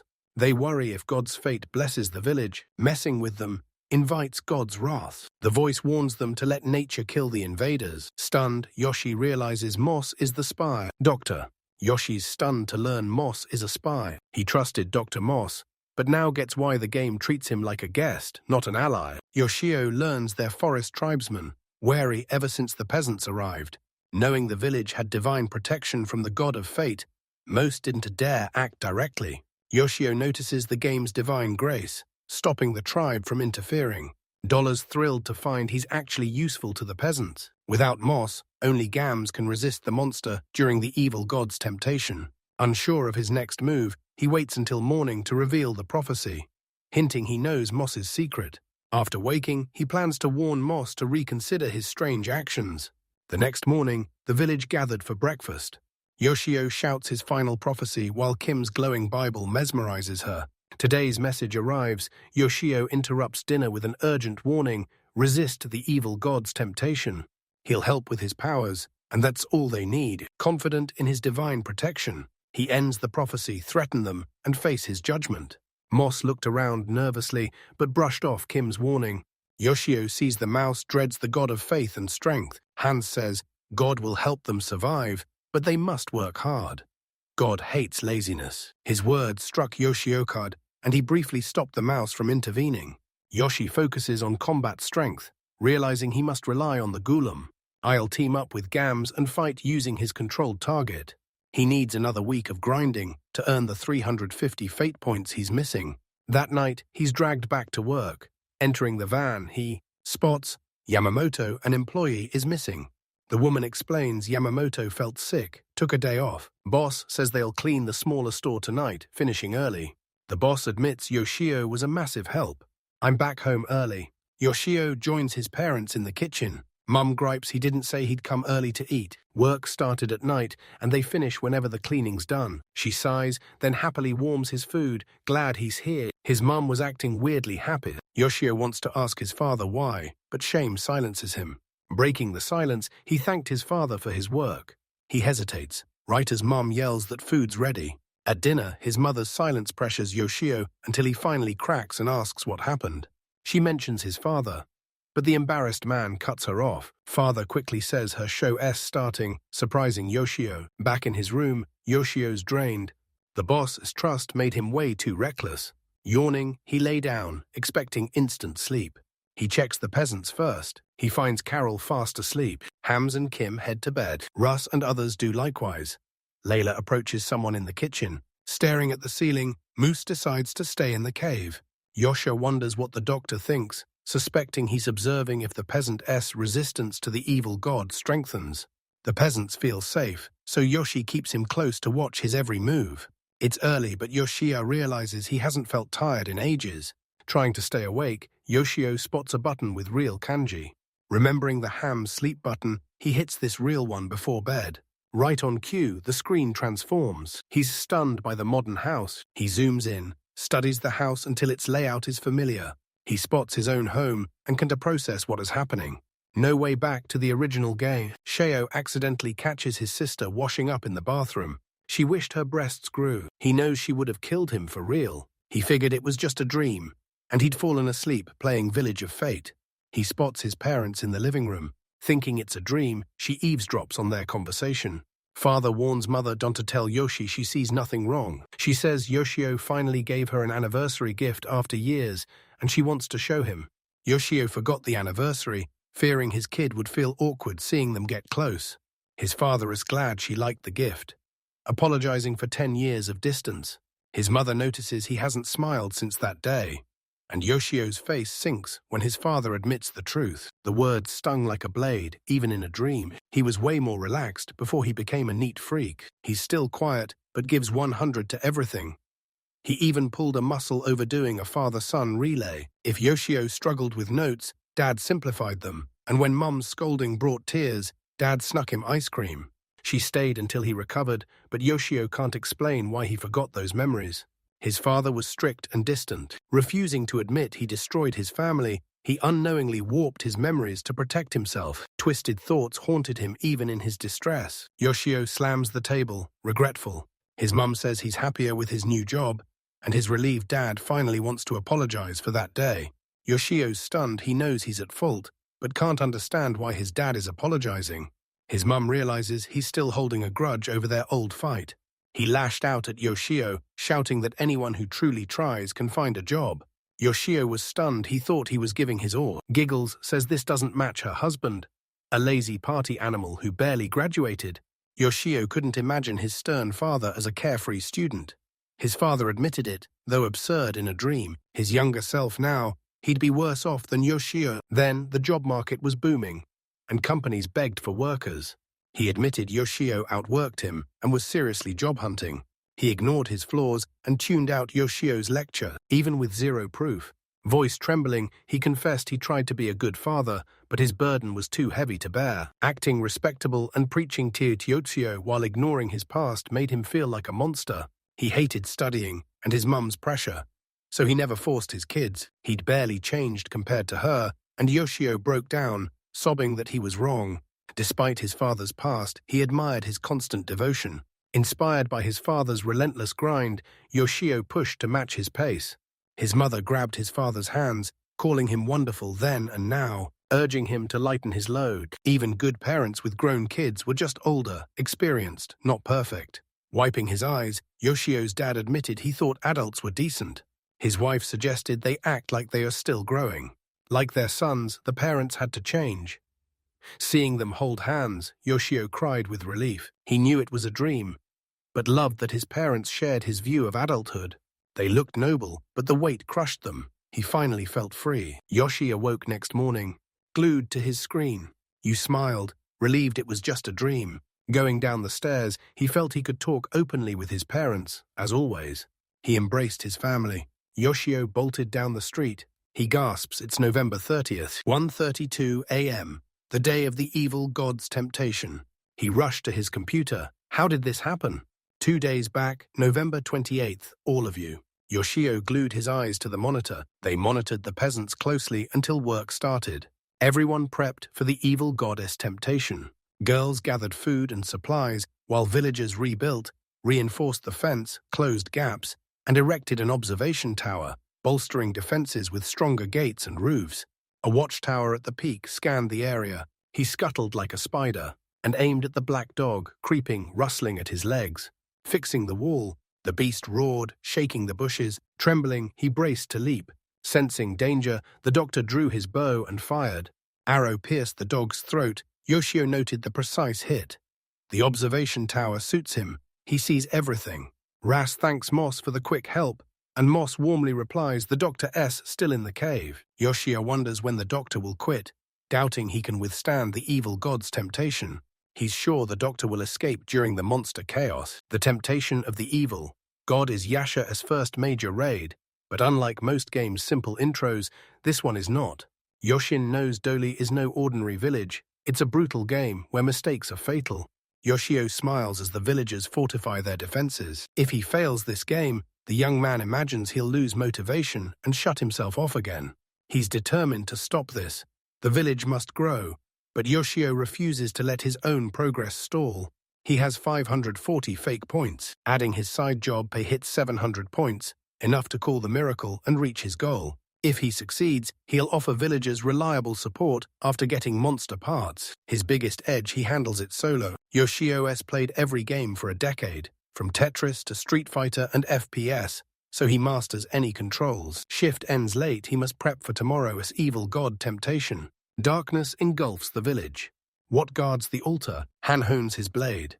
Carol grabs Gans's sleeve, asking if they're safe. He smiles, promising their defenses will hold. As monsters attack, Carol clings to Gem, joking for protection, instantly enraging the priestess who scolds her for calling her a stepsister, screaming Gem S her brother.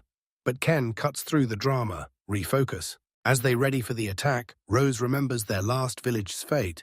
His gaze dropped. The cave went silent. Shatter the silence. This forbidden forest is a risky area where monsters dwell. He avoids this during the evil god's temptation and apologizes for what's coming. Ken says his help was enough. She adds, Mao's already helped plenty. Yoshi might trust this doctor, but he knows the dark truth. Gams warns the Wayon's wheels are broken beyond repair, and escaping the forest on foot is impossible. Mus agrees he and Gams can handle it, but the full group is too risky. Hearing this, Gantz stands tall. Clenching his fist, he vows they'll defeat the monster. It's their only chance to survive. Model output requirement. Output only. The rewritten line. Final check input. He promises to give all his strength and unite everyone to survive together. Almost everyone looks filled with new hope. And Yoshio quietly. The warrior clashes with Moss. He bowed in thanks, hoping Moss joins the fight. He accepts it's not his call. Misha froze as the whole village bowed in sincere thanks. Yoshio knew everyone expected the mouse to one day lead the village. The doctor tells them to look up, admitting he should have spoken sooner. He wants to save everyone, but then he reveals the truth. With family and a special someone waiting, he left that night, leaving healing herbs for the others moving out. Carol asks the doctor if he's leaving. He apologizes, stroking her hair. She smiles, inviting him back to play. Yoshio still couldn't grasp Mao's true nature, but believes he isn't evil. Mess, ordered by his village, watched villagers, uncommitted despite being unable to fight. Yoshi hopes. Mess isn't a bitter towards the village. He stretches, realizes work is starting and heads downstairs, promising to return. Yoshio's team scrubs the supermarket.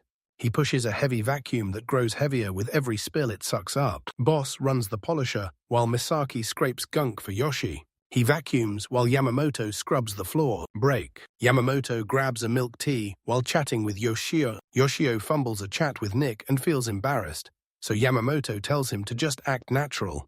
When Yoshio says he's older, Yamamoto agrees, changes hard, promises to wait, then plays his mobile game, hyping the daily free gacha. Yoshi notices Yamamoto is an avid gamer, owning every console game and hitting weekly cyber cafe tournaments. Man asks Yoshi to play phone games. Yoshio admits he's a homebody without one, so his computer is the better choice. Yamamoto stays friendly after learning Yoshio was a shudden, calmly saying he had a second shudden phase. Yoshio's attitude shifts, and when asked about gaming, Yamamoto raves about a title with stunning graphics. He blanks on the name, but their boss interrupts, ordering them back to work. Yoshio's back to business, but only has time for the Village of Joy. After another night shift, the boss drives him home and gives him the end of November off. He's still needed for the year-end cleaning, and Yoshio thanks the crew. Waiting for the van, he fires up his monitor and he spots the mouse emerging from the cave. Leaving healing potions and instructions on his nightstand, Graining admits the doctor isn't bad, hoping help returns once the peasants crush the looming evil. November 29th, during God's Temptation, exhausted players alternate leads atop the tower. Ayla and Rose anxiously handle tasks. They pray at the altar in the heavy air, while Yoshi wonders how to ease their stress. I'll drop a comforting prophecy right now. Prophecy. The Bible glows. The god of fortune urges peasants to trust his safety, promising help if threats arise. Yoshio hopes this calms them.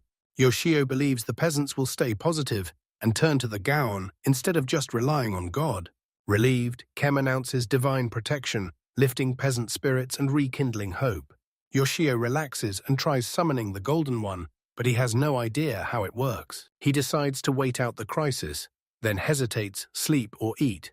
Yoshio heads down, preps strange meat, and devours a bizarre fruit. He loved the taste and watched his family grow stronger from the gifts. His phone rings, his boss has an urgent job. Once calm, the boss orders Yoshio to watch the villagers today. Yoshio asks, learning the task must finish by 9 tonight. Yoshio takes the job. The boss calls him a savior. Since Yamat took an unexpected day off, Yoshio wonders what happened, assuming the young man rests, considering a compromise. Later, his boss pressures the owner to extend the cleaning contract for a few more weeks. Yoshio anxiously watches the clock hit 9:15 p.m. His boss lets him go, but Yoshio stays to finish the job. End this quickly. Past midnight, he hit traffic. The cop orders his boss back as an evil god's temptation surges. Yoshio fears the monsters already slaughtered the villagers. If he snitches, he's fired. Leave with a smiling goodbye. For fleeing, he cursed his eyes as the clock struck 1:23 a.m. After his first real run in years, a tough one, Yoshio thinks of his villagers. Through pain, I race home against time. Breathless, he enters and kicks off his shoes. Rushes upstairs, checking everyone. He panics, but no signs of monster attack. GUR remains vigilant. Another safe bed. Yoshia's massive scale, harsh terrain. His sister yelled from the doorway, sick of the noise. Yoshio vows calm, but his sister Stiers saw his sweaty, dirty uniform and ordered him to wash up. Avoiding her gaze, he agrees to wash up. She spots his lies, reminding him she's always seen through him. Lensing sits at his monitor. Saki notices his lateness, asks why. Mum told her everything, so Yoshio begged her to keep the computer on. Saki entered, instantly seeing everything, as Yoshio planned his next move. Recalling the warning, he claimed he's a beta tester who can't talk or he'll lose his job and get fined. Saki, annoyed by the accurate response, suggested watching the reinforcement while he showered. He agreed, avoiding argument. He warned her about the outbreak and told her to report any trouble. In the bathroom, Yoshi wanted a quick rinse but feared his sister noticing, so he washed thoroughly. Back in the room, he controlled the game again. Saki reported no changes. Hands wasn't moving. Worried the realistic graphics would raise suspicion, Yashia called the game advanced. Saki saw him avoid her eyes, knew he hid something, until he confessed. Yoshio admits he's hiding a harmless secret, but he can't tell her or the family yet. Saki sprang up, calling him Big Brother. I drifted off. Alone, Yoshia remembered jumping this often, hoping life would finally return to normal. He scanned the village for monsters, finding nothing. 22 hours until sunrise, and he's already hitting his limit. Yoshio sensed the powerless limit. After a brutal workday, this sleepless night hit the hardest. No night attack came, but he feared sleeping would invite trouble. I grabbed a coffee and went to meet him. His parents wait in the kitchen. His mother caught him up early. He briefed the villagers to get ready. Back in the room, Yoshio's father praised his hard work. Back in the room, Yoshio was relieved nothing changed, but questioned if the game's vigilance went too far. Checking the peasants, he spotted guards rotating through their shifts. Warning girl state. Kim begs for strength. Yoshio craved monsters on a calm day. He jolted awake, slapped his face, and grabbed another coffee. Suddenly, a presence from the forest. GAN, scan, and back off. Alarms scream from the observation tower. The evil god's temptation began, and Gams snatched a spear. Peeking through the wall, he spots 5 black dogs close in on the village. Yoshio recalled the Fang's venom. They don't expect it easy. They hesitated. Would they retreat? One sped up and leapt the sharp stakes. The leaping monster was Hamza's spear pierced and shattered it. He died, Yoshio rejoiced. The other 4 wolves simultaneously sprang. He skewered the first 2, but the third escapes, only to fall to a warrior's blade. The final dog circles as Hamza draws his second blade. Charged. Slid. He sliced it from below. It rolled away, lifeless. Yoshio stares in awe at K's insane strength. They leave the cave to cheer him up. Gams warns them away, fearing another attack, but Bruce climbs the watchtower, sees no monsters nearby, thinks they are safe. AA emerges, worried, asks about the man, leans over the wall, warning him. Seeing agrees and recruits Kim and Carol. Girls agree, joking until the warrior needs help carrying monster bodies over the fence. Fascination sours to concern when Rust appears. AMs, how about Crush Complex? Jobs with Gams let's go with Tackle Complex. Work with Gams. Wait, the prompt says, cut. While the men clean the yard, AA pulls the girls inside to help. Yoshio's confident they repelled the first wave. They assume they might succeed without trying. 4 hours since the evil god's temptation began, Gans rests by the tower after repelling another wave. Kim returns with more black water. Dogs and wild boars charge. The fence the peasants were forced to build holds strong, easily protecting them. Unlike dogs, boars can jump fences. The barrier-s stakes deliver a deadly blow. Hans guides the dogs jumping over. Yoshio tracks late-day attack waves. New foes appear 30 to 60 minutes after defeats, but others arrive on a strict schedule. Gantz only has minor injuries, but Yoshio worries even a strong fighter could tire if attacks don't stop. He'll recruit more fighters if they resist the evil god's temptation. While Russ fixes the wall, deliver Kerol Lyalidiev's food to Gems. Yoshi broke for food and drink. Grabbing a snack, he returns to his room. His mum asks him to join dinner, but Yoshio-s glued to his computer, saying he'll eat upstairs. Mum-s he is making his favorite fried chicken, so he is snagging some fresh pieces for his room later. Evening hits. Tower-s Russ spots trouble, warns all of a new wave. 4 black dogs, 3 fierce boars. Yoshio sees his first mixed attack. Hans orders Rust into the cave. Russ warns the warrior to hold back. Hams grips the spear, vowing to win with all his strength. Bulls ran through the barbed wall. 2 dogs jumped over, instantly killed. Gams draws his blade and drops the last 2 dogs. A rumble shakes the room as the board's blows shatter the wall. It weakens defenses. Yoshio considers summoning the golem, but holds back. 5 hours remain. Hams roars, grabbing a spear to face the charging boars. He slams it down, vaulting over the charging beasts. The warrior drew a knight from his belt, burying it in the boar's skull. He snatches another spear, straightens, raising the weapon as the last boredom creeps over him. The spear sinks into his head. Yoshi wins and brags that everyone, even the men, will fall for him. Ken gaze by the fence. Gen wants the hole closed. Rast intervenes, takes the task, telling Gams to rest. If he exhausts himself, everyone is doomed. Layla tells her daughter to hug the warrior tight, holding him back, and she agrees. Ro has Kim grab Dring at nails and recruits his wife for backup. Yoshio praises Ru as reliable and decent. Night drags on. Hams rests. His sister showered him in praise.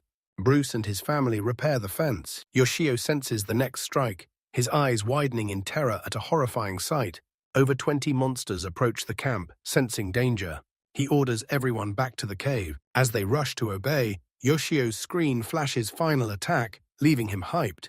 The final wave unleashes boars, black dogs, and those grotesque humanoids from the start. Yoshi clicks, identifying the green goblins. A goblin chops steaks meant for fierce boars. Yoshio realizes it's as smart as a human. Behind the wall, Gams readies 2 spears when plates collapses. Monsters flood the hole as a fierce boar lunges at Gan. He struck him, driving him from the pain. Peering from the cave mouth, she screams in panic as her brother tries to rise, a monster around it. Ken rushes out, begging her brother to stand, but Russ grabs her and tells her to calm down. Layla holds her, saying haste changes nothing. But Carol trembles as events spiral out of control. He demands Yoshiob stop watching and join the fight. Yoshio triggers Miracle's summoning target. The screen flashed, blinding him. He looks back as its eyes turn gold. He now controls the summon. Gulmes in the cave, you know the exit.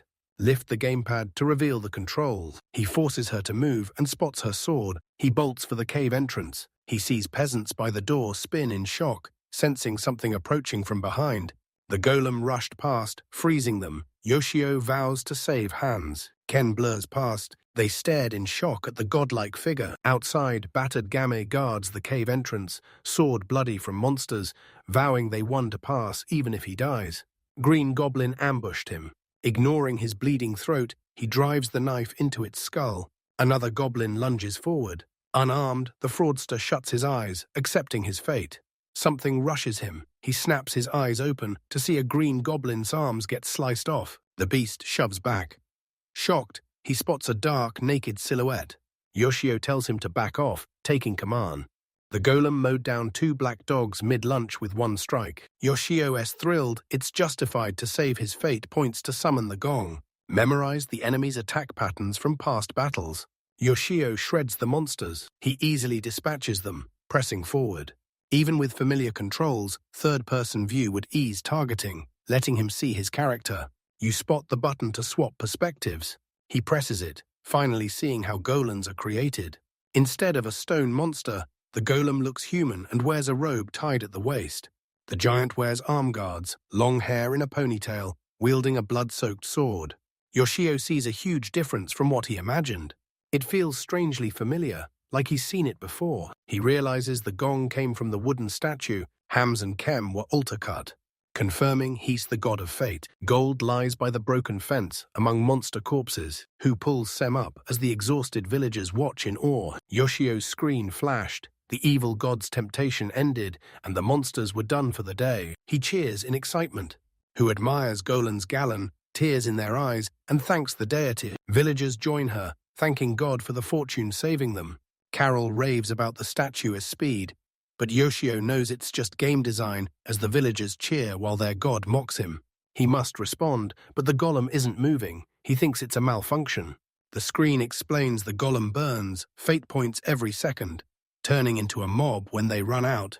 Yoshio is shocked mere seconds, cost thousands of yen, crushing his dream of regular village use. But it's not that simple. The peasant beams with pure joy. He raises his hands, shouts bonze, declaring victory and assuring villagers no more attacks today. The Bible glows, revealing the future to the peasants. They re-hyped for the news. They returned the God of Fate statue to his altar. Yoshio bows, honoring their efforts and letting them rest. I zoom out, scanning the cave area. He observes the battle's aftermath, even though it is just a game. Slain monsters don't vanish, so someone must clean them. Cleanup's tough later, and he spots an arrow in the boar's neck. He smiles, realizing Moss's bow saved the village from afar. Days later, Yamamoto apologizes to Yoshio for his sudden day off last month. His insight helped when the unexpected appeared. At the vending machine, Yoshio reassures him he had plans for the month's last day. He couldn't have subbed for Yamamoto anyway. A mission dropped just a day before. Satisfied, Yamamoto offers a drink. Yoshio ponders, then picks hot milk tea. As drinks arrive, Yoshio asks about the sudden Yamamoto drama. Rubbing his head, he begs him to keep the boss in the dark. Yoshio teases it was a date, but Yamamoto calls it a gaming event. He and the player will understand. Yoshio chuckled awkwardly at the unexpected response, then got it, asking if it was a special occasion. Yoshio isn't upset. Yamamoto stresses his vital profit. Due to a sudden month-end event, he'd prepped for days. Reminded of the village, Yoshio asks about city building. But Yamamoto finds RPGs boring and only lives for PvP. Yoshio's relieved, thinking Yamamoto's game isn't about the Village of Faith. Fighting to protect this, his enemies are monsters. He tried PvP games but failed, disappointing Yamamoto. "I'll suggest some if Yoshi's interested." Sipping tea, Yamamoto says, "Gaming makes the perfect break." Later that night, Yoshio sees they've cleaned the monster bodies and made progress on the fence. He checks the day's chat logs, starting with Ru's and Gam's exchange, where the merchant insists the warrior rest from injuries from the evil god's temptation. Despite Kim's healing magic, Gams still blames himself for the damage. It works, unstoppable. Ignores chemicals. Don't worry. Carol shoves the priestess, eager to massage Gams. Kim snaps at her to back off while talking to her brother. Carol claims gems prefer her, but Kim snaps it's nonsense. Lila intervenes, saving the warrior, as Yoshia smiles, tells the girls to help Lila, noting the villager's devotion. His fortune points hit 0 after the golem, but the peasant's gratitude to his god shot them to almost 100. He sends him monster meat, hoping for more luck points from offerings. Satisfied, he heads downstairs to eat meat and clear his head. In Yoshio's kitchen, the fridge readies for stock, frying meat and eagerly awaiting the future. Soki heads home after a late shift. A delicious scent fills the air. He offers her meat, and she gladly accepts. Aroma pulls Yoshio back to the stove. Sumi serves her mysterious, appetizing meat. Saki thanks him, then jokingly asks to kiss him. Surprised, he holds her back and spots something strange. At the kitchen table, Yoshi smells alcohol on Sokka, realizing she's drunk. They dig in, and as Saki enjoys her meal, Yoshio saw she was late again and checked on her. She insisted the job was easy and she loved it. She looks down, worried. Yoshio offers to listen, admitting he's not the best brother, but hoping to ease her worries. After a minute, Saki admits she feels like she's being watched lately. She recalls shopping recently at her local store. She felt his gaze from the aisle. She saw him exit the store. At first, she dismissed it as imagination, but now she's sure he is following her. This brings back the stalker 10 years ago, who jumped Yoshio inside. Yoshi admits he's haunted by the past, especially since Saki started coming home late. She's shocked he cares, but he reminds her her brother is still struggling. Saki nervously looks away, telling him not to say it twice. She admits he hated her for her calm. Yoshio replies he assumed she hated him, ashamed to admit he thought she might not like him. Soki lifts his head, calls him big brother, saying he's acting like his old, cooler self. Her words surprised Yoshio, her shy gaze even more. He took it as a sign she liked his change, telling her to call if she'd be late for a pickup. Then pulled out their mom's smartphone to show. They swapped numbers, and he agreed to help if she's in trouble, unless he's busy working. She pleads, stop being reckless. He promises not to, although Saki remains calm. Yoshi froze, scared. She retreated. He won to fail this time. Yoshio's cleaning crew drives him home early, ahead of schedule. As he stares out the window, he tells the boss they're hitting the store before heading out. Boss pulls into the store. Nisaki and Yamamoto wave off the departing van. Walking to the bus stop, Yoshio spots a businesswoman and street kids drinking and smoking by the trash. Cautious yet determined, he enters the nearby store. While grocery shopping, he fears a sock stalker is lurking nearby. Knowing it stresses his sister, he remembers the stabbing and being rushed to the hospital. He escaped without permanent injuries, remembering Soki's endless tears after the attack. The stalker landed in correctional school and sent Yoshio and Saki multiple apology letters. The letters were just hollow, predictable words. Yoshio didn't know or care what happened to the attacker after release. He wonders why the problem resurfaced now. Walking home with groceries, he spots a woman struggling to lift something. They lift a woman from the sofa, her left leg injured. It lunges for the house keys. Nearing, Yoshio recognized Shia and called her. Grab the keys. She thanks him, shocked he's there. Sia, his childhood friend next door, known him since infancy. Friends from elementary school through university. She landed her dream job while he shut the world out. He shut her out, but she kept emailing and visiting him for years. Ashamed of his past, he ignored her every attempt. Their first meeting in 10 years. He paused, then she rubs his eye and asks about her leg, cheerfully explaining she tripped. And a co-worker drove her home. Yoshio warns her to be careful, noticing her unexpected clumsiness. He recalls Sia's childhood fall, trying to climb a tree like him and getting hurt. Embarrassed, she tells him to drop the old story and they laugh. Sakia spots her uniform and reveals she's been cleaning for a month thanks to her dad's recommendation. He's ashamed of his work at his age, but Sia cuts in, saying it's no problem. She vows eternal support. Yoshio stood stunned and thankful. He notices her blush, apologizes for the delay, and invites her inside. CS is glad they finally talked. She thanks him and heads inside. Yoshio feels their 10-year talk went well. He hopes his friend stayed the same. But walking home, Yoshio starts to doubt. He wonders if CO was just holding back to match him. 10 years passed. She faced everything, maturing into a woman. He's a rookie, but she's a seasoned pro. He knows the chasm between them is too wide. Ashamed, he hears Sia calling her home. He turns back, answers her. Yoshi's friend blushes when she mentions a new station cafe, but feels too awkward to face the teen crowd alone. Wants to join her once her leg heals. Yoshio agrees because he loves sweets too. So, Sia thanks him and promises an email later. Walking home, Yoshio wonders if his walk with Shia counts as a date. He shrugs it off, convinced she just needs company. Confused why Sia chose him, Yoshio shook his head. No time for foolish thoughts, as Saki the stalker remained unresolved. He enters the kitchen and his mum greets him. He wore a strange smile. Days later, on his day off, Yoshio relaxes, ready to game all day. Since the store incident, Saki's pursuer vanished, making him suspect she lied. Next Sunday, Yoshio hits the pastry shop with Sia, totally not a date. He must survive the evil god's next trial. Golon's last fight proved his power, but major flaws make it a desperate last resort. They fear Gams is the village's only defense. Yoshio uses fake points to recruit more fighters while picking the perfect miracle for his next move. Gams looks down, shuddering.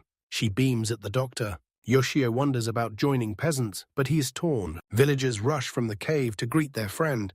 Carol pulls the doctor into a tight hug. Looking down, Miss apologizes for running off and admits he's glad everyone is safe. Lai interrupts, saying he stayed only from kindness. Grateful, they are still moving on. Russ agrees, glad they can reunite. The relatives see this as a divine sign of faith. Yashia smiles. The game boasts features like pleasant villagers. Gams thanks Moss for the silent support from afar. Yoshio spotted the mouse, and he's sure the warrior did too. Staring at the floor, Mouse quietly admits he's done all he can and apologizes again. He kneels, claims no right, but still asks for their help. Confused, Telson reminded them he saved hams from poison and offered to help with anything they needed. Her brother backs her, insisting good deeds be repaid. Miss apologizes again before leaving. Sweeping hair back reveals a shock. Pointed ears sprout, revealing he's no ordinary doctor, but a creature from the Forbidden Forest. They've been watched since arriving. Everyone is stunned.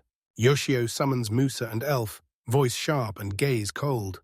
Ken asked the elf if he knew about the forest's evil god's temptation. Yoshio found it obvious. Her brother suffered greatly from it. Mid-attack, Jem signaled her to relax while Moose openly. He still sensed a threat, but the attack felt too organized, and the monster acted weird. Hans agreed. The last two attacks felt off. Monsters usually rampage blindly for an evil god, but these village strikes were way too organized. Russ Chimes, a trader, says he's never seen a village attacked like this. Hams demands Moss reveal his goal. Mus reveals his village was destroyed by an evil god's temptation. Stunned everyone, Yoshio too. She says his people, generations in the forest, skilled and ready for monster attacks, were still defeated. Doctor reports dying. Peasants saw a huge unseen attack. Different monsters attacking as one. A first. Gams presses Moss. Anyone survive? Mus reveals the witness died right after. The village perished, but he noticed 10 children's bodies were missing. Now they had hope of reaching the monster nest. Yoshio couldn't imagine the mouse's agony, watching its home crumble and counting the dead alone. Reach out to soothe the troubled elf. Gems insists if there's a slight chance the children are alive, worrying is pointless. He demands Maz lead them. Kim rushes for weapons. Riz, Lila, Carol gather supplies for the journey. Hams calms the grateful elf, and Yoshio admires his villager's spirit. Everyone rushes to help. Yoshi doesn't stop them, even though he wants in. He saves his daily prophecy for a critical moment. The golem drains fate, points before it arrives, and Gams carrying the statue is way too slow. Gams leaves with Mars, ordering the others to stay in the cave, but Kemen balks. She insists it's needed to heal the wounded kids. Brother warns it is risky. Priestess trusts her God, saying a Bible will let God guide them with prophecies. Yoshi raises it to Hamza. He fears he'll take his sister, but stopping her is useless. She'll come anyway. Carol hands Hams a token, a wooden souvenir from the goddess of fortune. Chim says goodbye to the villagers as the search party sets off. Rast and his family guarded the cave, preparing food for their return. Ready for action, the squad marches deep into the forest. Everyone knows the monster S-nest is nearby. Yoshio's disappointed, stuck, unable to turn back. The group pushes through thick bushes, tackling obstacles together, to the clearing by the rapid stream. Just break. Gulping from his flask, Yoshi realizes an hour passed. Fearing the rough path is too tough for Kem, Mus tells Hams their next move, but he's unsure how many monsters remain at the base. Dead monsters and peasants lay scattered. He thinks the last stand thinned their ranks and pushed them back. Hans sees the monsters are also hurt. Since boars and black dogs kill everything, the elf blames the green goblins and pushes the group to keep hunting. Yoshi realizes he'd seen it as a hostage mission, now fearing for the children. He says in this realistic game, it's not surprising to find a brutal scene eventually. Julius S. hand shoots up, halting the group. He pressed a finger to his lips, signaling silence. They sneak to the cliff's edge and spot a monster nest below. Yoshio scans the straw huts and spots 9 green goblins. Even with his gams and powers, fighting this many enemies is suicide. Alpha says they could sneak in unseen without the clear sky. Yoshio knows clear skies are perfect for stealth, but he wishes for rain. He scrolled to the Wonders tab and opened weather control. Rain hid footsteps, cut visibility, letting them ambush monsters in their huts. The God of Fate reviews weather options, realizing fate points depend on the choice. Rubbing his head, he's wary of using the pouring rain. His anointing's never done this. When he claims his miracle, Yoshi of C players can set zones to control the weather. He drags the circle with his mouse, selecting an area, then the wheel adjusts its size. Bigger radius, more fate points. He presses, and a miracle strikes. Heavy rain drenches the village and surrounding lands. Predictably, the goblins scrambled into their huts. The lady predicts a good time for weather change. Kem admits the Bible started glowing. This help comes from the God of Fate. As rain falls, Hams prepares to ambush the goblin camp, handing Kim his gear to move faster, while his sister warns him to stay safe. Daggers drawn, he and Moss set off. They entered camp, dispersing through puddles. Hams reaches the house and sits by the door. He pauses to refocus, shuts his eyes and pushes past his limits. Slips into the house, dagger ready. The monsters shrieked, then went silent forever. Gan emerges blood-stained with a stern expression. The observer must use another cabin. He signals, asking for children. Mouse shook its head. They moved on. While the slaughter continues, Yoshi notices that they have hidden, and all that remains is to find and save the children. Rain stops. Quiet village men plan next move. The group couldn't find the kids. Entering an unfamiliar cave, the Gams scouted. Nearing the entrance, he recoiled and drew his sword. Kim asked, but Mus warned her back. Massive red cyclopes storm the cave. He swings a massive mace. Stunned to see the beast, Gan froze as the Cyclops swung its mace. His strong blow sent him flying like a mouse. Kim and Yoshio watched, terrified. Hans drew his sword. The flat side took the hit. He rolled back, recovered, and faced the monster. The moose's arrow plunged into Ops no let's go with Cyclops fired, but the creature S reflexes swatted the arrow aside. Actually, Cyclops I might be. Yoshio gasped, stunned how easily the monster deflected the attack. The screen appeared. How thick was its skin? Red Cyclops revealed. Related to wizards but hating goblins, these beasts crush normal hunters and crave human flesh. The dying beast let out a final terrifying roar. Hans and Moss gear up for the fight.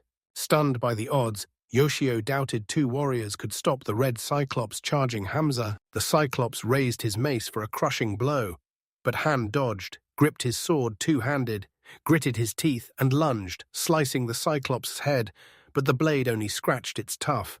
Yoshi realized the red Cyclops was the strongest enemy he'd ever faced. He overpowers Gams and Moss combined. Gams barely dodged the monster, but Yoshio knew one direct hit would finish later. Worried, Kim warned Moss, Gams won't last at this pace.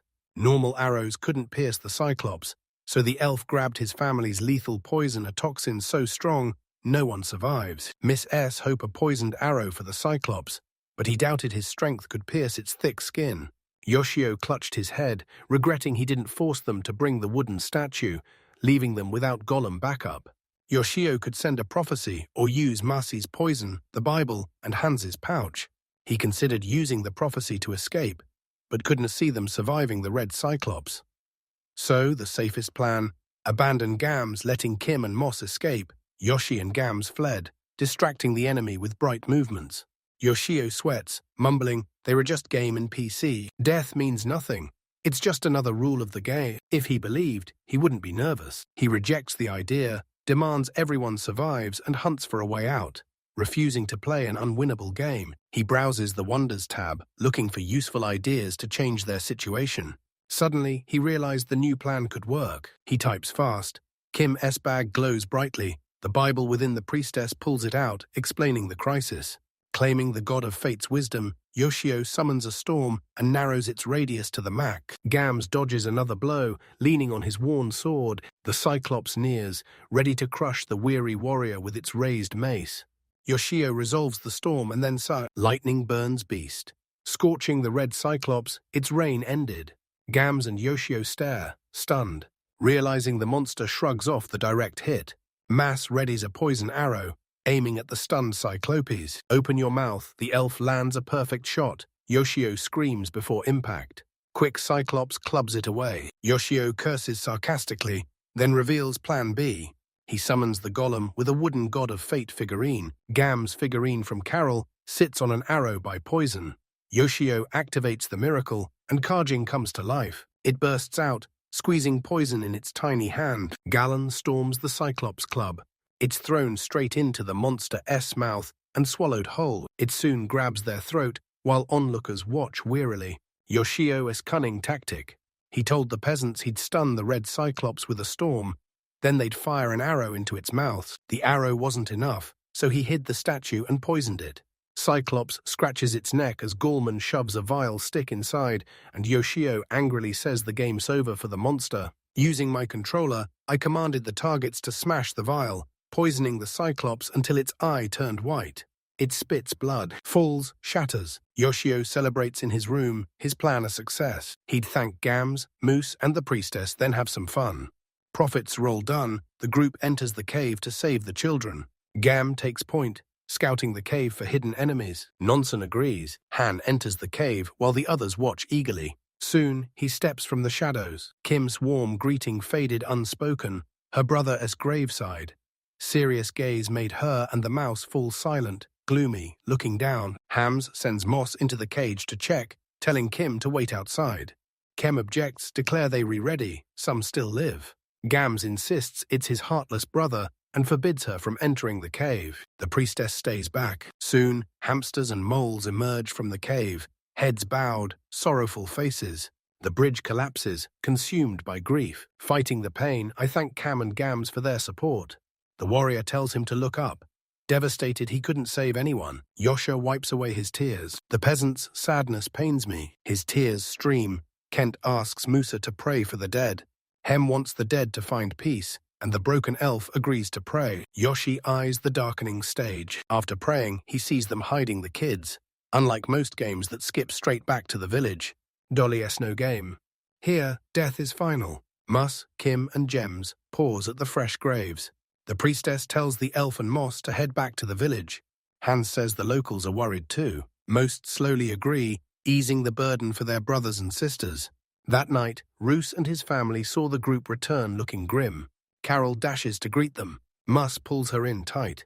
Gorn's nod told Russ the children were beyond saving. The wild island uses a tearful camera to cheer everyone up. Roos praises their efforts, says they re-hungry, and prepares food. Yoshio still cries, saying they did everything. Layla offers Musa to stay as long as he needs. He gratefully accepts. Yoshio eyes his next mouse, hoping the elf joins while masking his true intent. Seeing him stare blankly, Yoshio says if he must leave, he wants to force him to stay. Yoshio hopes Moss's pain ends soon, whatever path he takes. Must stares from the cliff, tears streaming down his expressionless face. Despairing, the elf plunges to his death. Yoshi jolts awake. Sunrise hits, you realize it's a dream. He raced to the computer to check on Moose.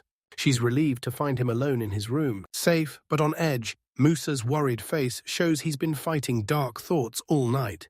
Yoshio feared the worst, but it was just anxiety. At breakfast in the main cave, Ken notes Mouse hasn't left his room once. She wonders if he's hungry. Games and chemicals remain restrained. Russ, eyeing his wife, tells his daughter Mausach is gone. The group notices, stops talking, and keeps eating. Yoshi realizes the mouse needs recovery time. He wonders if you have a trick to lift the peasant's spirits. He thinks, then spots the egg, gacha. He investigates the new feature. Once a month, he gets a free gacha spin for a shot at a reptilian, monster, or rare egg. Once hatched, the creature bonds with whoever it sees first. Raise it as a pet or food. Choose wisely in Yoshi's Oasis. Got questions? Comment below and see you next time. If it's a bird, it's a constant meat source. Reptiles or amphibians can be eaten or kept as pets. If it is a monster, train it for battle, especially if rare. Intrigued by the free offer, he jumps in without a second thought. He activates it, the gacha spins. He can guess the egg's contents, but he doesn't worry. Hit stop, the gacha slows, revealing a simple white egg. Too long for a chicken. The game awards him an egg, spawning it near the village. The egg appears at the tree's base beyond the fence. They stayed to guard the camp and the egg. Yoshio prophesies news to villagers. Kim opens the Bible and recites a cryptic prophecy. Tell them about A and let them decide its fate. Carol returns to the cave, proudly carrying help for her parents. She suggests cooking it instead, but Mum refuses. Explaining prophecy offers a choice, but this egg is special. Carol sees the egg as a divine gift. Staring in awe, she rushes to the god of fate's altar, gives thanks and offers it up, asking him to guard the egg. As it disappears, Yoshi realizes it's the same as an offering.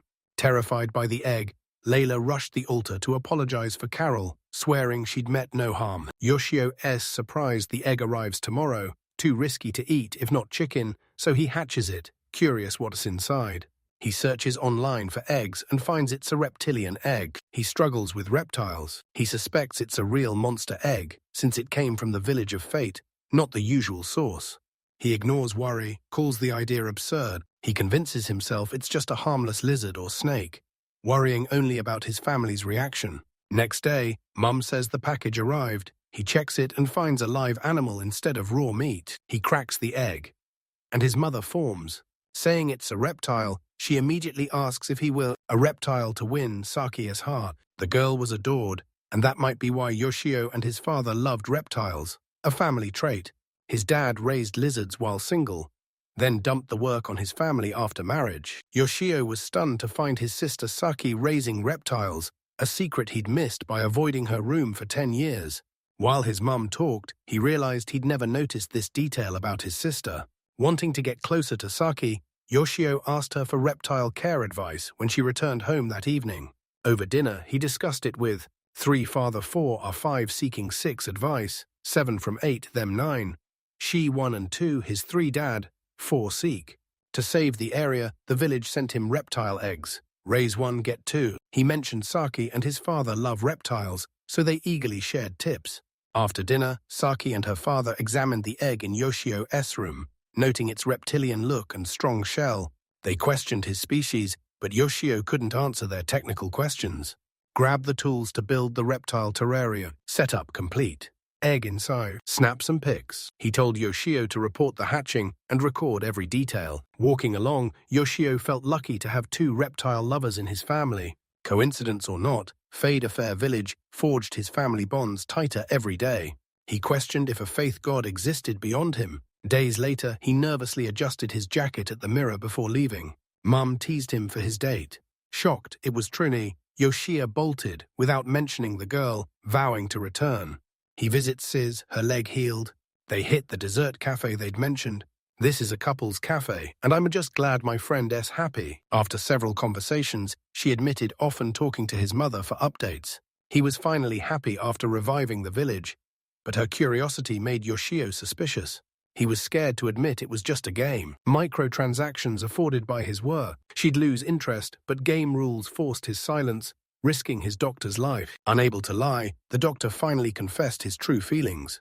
He hid the game, calling it a small village, few people, limited goods. Wild beasts prowled. He said the village needs time to grow. Extraordinarily kind people built a tight community. Everyone with a role, everyone's grinding. He admitted their struggles inspired him to change and repay them. Her love for the peasants gave her a new spark. They kept talking about them heading home. She thanked him for his company. He thanked her for paying. Despite their playful counter-spat, laughing, Yoshio offered to fund the next outing. They'd meet again. Back home, Yoshi entered his room and sensed a presence. Sensing a presence, Bag rolls his manga and gets ready. He frantically scans the room, finds nothing as he starts. He faked everything. He hears the reptile egg crack. It returns just as it hatches. He wonders what happens when the creature bursts from the shell. Yoshio panics, seeing the egg crack. Frantically hunted Sister S notes. He can find them before the shell crumbles. A golden lizard emerges. When the creature glares, the young man froze and felt relief that it was not some strange monster. Watching it play in the tank, he finds it surprisingly cute. Confident he can handle it, then he remembers to say, "Snap the lizard and send it to his sister and father."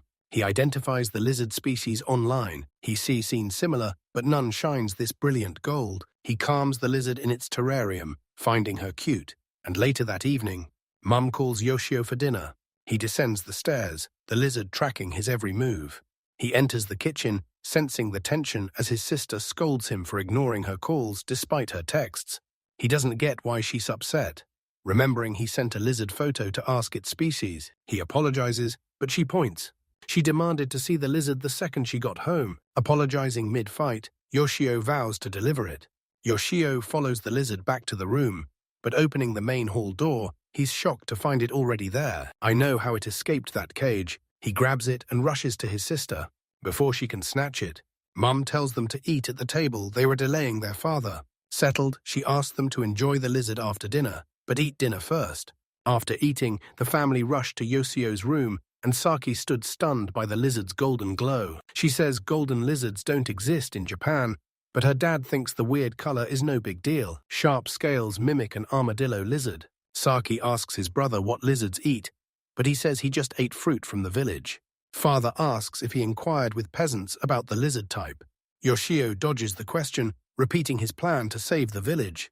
They bred a new lizard and berry for the countryside, but he orders them to keep the lizard secret, no photos allowed. He says villagers ask what it eats besides fruit, and if it can live in a house. Yoshio's family finally retreats, leaving him alone. They never enter his room, even with the door wide open. He'll often check on the lizard, so he wisely turns off the monitor when he's gone. Back in Dolly, he sees Carol sleeping, while Russ explains the Mews were always lonely, only satisfied after their village's destruction because their family survived. Leela agrees they offer small comforts, while Kim reassures her brother time will ease his pain. He'll recover soon. She tells Gam she wants to visit Ulci's children's graves again and pray for them. Gan offers to team up once Memphis heals. A furious minus elf, he pulls a book, questioning his divinity. He asks why they were abandoned despite the god of faith's help. Yoshio realizes it's a sacred text and explains it holds the laws. God demands his followers obey. He realizes Kim's unique writing tone, impossible for others, proves divine blessings are rare miracles. Mouse witnessed the miracle, shattering his faith in the gods, while Yoshio realizes he can to protect the villagers if he's gone. Yoshi knows, like the elves' gods, he can to save the village if he's on a side job. He works a few days a week. Danger on those days leaves him helpless. He almost quit for a reclusive life, but wouldn't give up his new beginning. He wants Yoshio watching the village during work, but Yoshio knows it's a tough ask. He notices a communication window suggesting to download the app to play the game anytime, anywhere on his phone. Never owning a phone, he's shocked by the tech and installs the app instantly. Instantly, he's controlling miracles and prophecies right from his phone. Unable to use it at work, he checks it on breaks or in others' cars, causing anxiety. That evening, Yoshio comes home exhausted from janitor work. The lizard's eating scared me. He suspects his mother has already fed him, though he's hungry, so he checks the village first. They arrive, all villagers crowd the common room. Finally, it bursts. He apologized for the scare, so Pirates of the Caribbean. No, he apologized for the scare, so is 6 words original. Apologizing for having worried them, and therefore 7 words. He says he agonized over asking to stay. Musk considered leaving the forest, but feels companions might still be alive. He knows nothing of the world beyond the forest. This village is his only home. He bows, begging to stay, and after a moment, villagers welcome him, thrilled he joined. Their kindness makes most tremble. Yoshio knows they re wonderful. A notification pops up, a mouse just moved into the village. Mosa's stats pop up, and Yoshio is stunned. He's 151 years old. He was even more shocked the mouse was female. Her androgynous beauty blurred the lines, leading Yoshi to assume she was a man. He later realizes she never claimed to be male, and Kim was just as clueless. He thinks Kim would remember the girl hunting skillfully with her brother. Still, Yoshio sees another villager as a good addition. He hopes they stay friendly with the mouse. His phone rings. He pauses the game, shocked his sister called. Terrified, she begs him to come. Getting off the bus home, she felt someone following her. She dashed into the store. I feared this was the man who stabbed Yoshio with a knife. Many years ago, Yoshi Poskik firmly asks Saki to calm down. He rushed out, banning her from the store. The lizard watches, then flees. Yoshio, jaw clenched, bikes to help his sister. Gasping, he races through streets to the store where his sister hid. He stops at the store, frantically scanning for a pursuer. First, he tracked down and calmed his sister. He runs inside, finds her frightened in the hall. He notices her trembling in fear as he grabs her hand. Yoshio remembers the pursuer and storms out to confront him. He ordered her to stay, ignoring her pleas to wait. 10 minutes later, he returns to scour the area, but finds no one matching Soki's description. Upset, she apologizes for dragging him, wondering if she overdid it and can grasp what is happening. Saki stumbles, but her brother catches her and calms her down. Swore the pursuer wouldn't escape justice. Later, Yoshio works. Soking wrote him their dad is picking her up. Since the incident, he or Yoshio grab her from the bus stop. But the real problem remains. Checks phone, eyes Village of Faith. Moss invites the group to visit her village tomorrow. Even Yosa is bewildered, but the elf explains even after destruction, the elven village is still stocked with food and supplies. Gams isn't sure, but most claim these are necessary, and peasants will be happy if Avengers use them. Carol eagerly joins. She surprises her worried parents. She's tired of always guarding the house. Kem didn't help. He's still allowed to leave. Carol's hyped to join the crew. Hans lets her join. She's young, so naturally she's bored, stuck behind a fence or in a cave. But it is too risky. Ganges assures them it is safer now. Muse is attackers defeated. Leaving Carol alone worries him more, but Ken still isn't convinced. Her brother quietly says Ross and his wife will join if Carol goes, lifting everyone's spirits. Yoshi realizes Gantz is the true protector now, always putting the villagers first. Moose Village's bodies are buried, leaving nothing to see. Bridge suggests using horses and a village cart to haul the supplies back. Yamamoto asks about a new game, and a panicked Yoshio snaps his phone shut. A young man sees his colleague looking down, asks what's bothering him.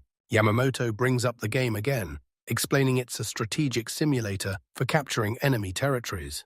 Prepped all weekend, he attacked, destroyed a huge base, but his own base was hit.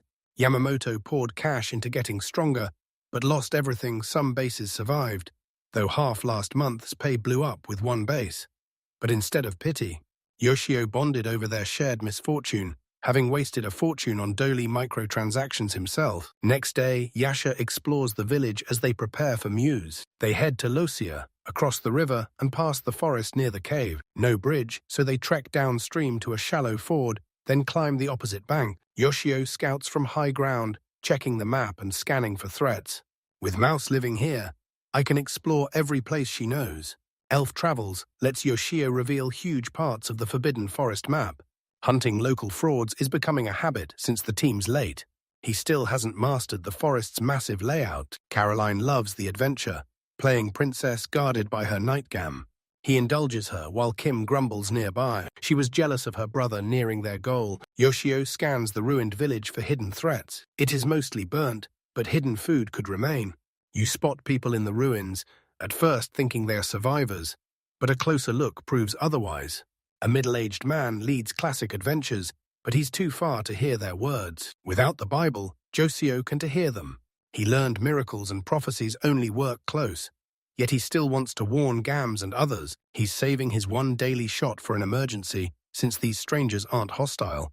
Misha arrives first, senses danger, and orders Russ's family to stay back. The man demands to join, despite the danger to Carol, but Gams spots something. Company confirmed, Kim S. forced behind the house. Armed, they strike a potential threat. Elf aimed bow at strangers, demanding what they did in her village. Travelers take a man to Mouse Adelaide, recognizes him as Dolda. He knows too. Recognizing the elf, he orders everyone to stand down. He calms the mouse, explaining his concern about the village's fate. Safe at last, she reassures Yoshio and his crew, while the others promise the villagers punishment. Edla Doll returned often, and the merchant watched them suffer. They'll trade everything they own to return to their cave after the ruins. He accepts the proposal in Ru. As Yoshio watches, villagers scavenge the ruins for supplies and trade goods. Nervous at first, he's now pleased things went well, calling it an unexpected pleasure. He checks the miracle tab, finding it's the one he activated 3 days ago, wondering why it worked now. He realizes some miracles happen immediately, but activate when their time comes. As they load the cart, Ken asks to pray for Mew Village before leaving. They hold hands, praying at the graves, wishing them peace. After bonding, the group and villagers head back to the cave. Numbers make them safe. Yoshio hunts for meat and fruit. He returns to find the lizard escaped its tank again and climbed onto the table. The creature leans towards the meat, craving its share. Yoshio and the lizard ate as he dove back into the game. Deep in the cave, Dold praises the village's prime location and its gifted people. The merchant calls them ideal residents, then shocks Russ by overpaying for their goods. Merchant gave a bonus, seeing their potential and fortune god S backing, hoping for long-term trade. He trades for money or goods, and Russ deeply appreciates the arrangement. Carol, as father, asks the merchant to investigate the people ready to settle. The merchant realizes destroyed villages mean survivors are hunting for a safe home. He warns the forbidden forest is dangerous, suggests moving, and nudges Yoshio. Smart move, leaving the forest won't end the game. Yoshio fears moving might break the game's rules. He questions if thriving peasants elsewhere is a victory.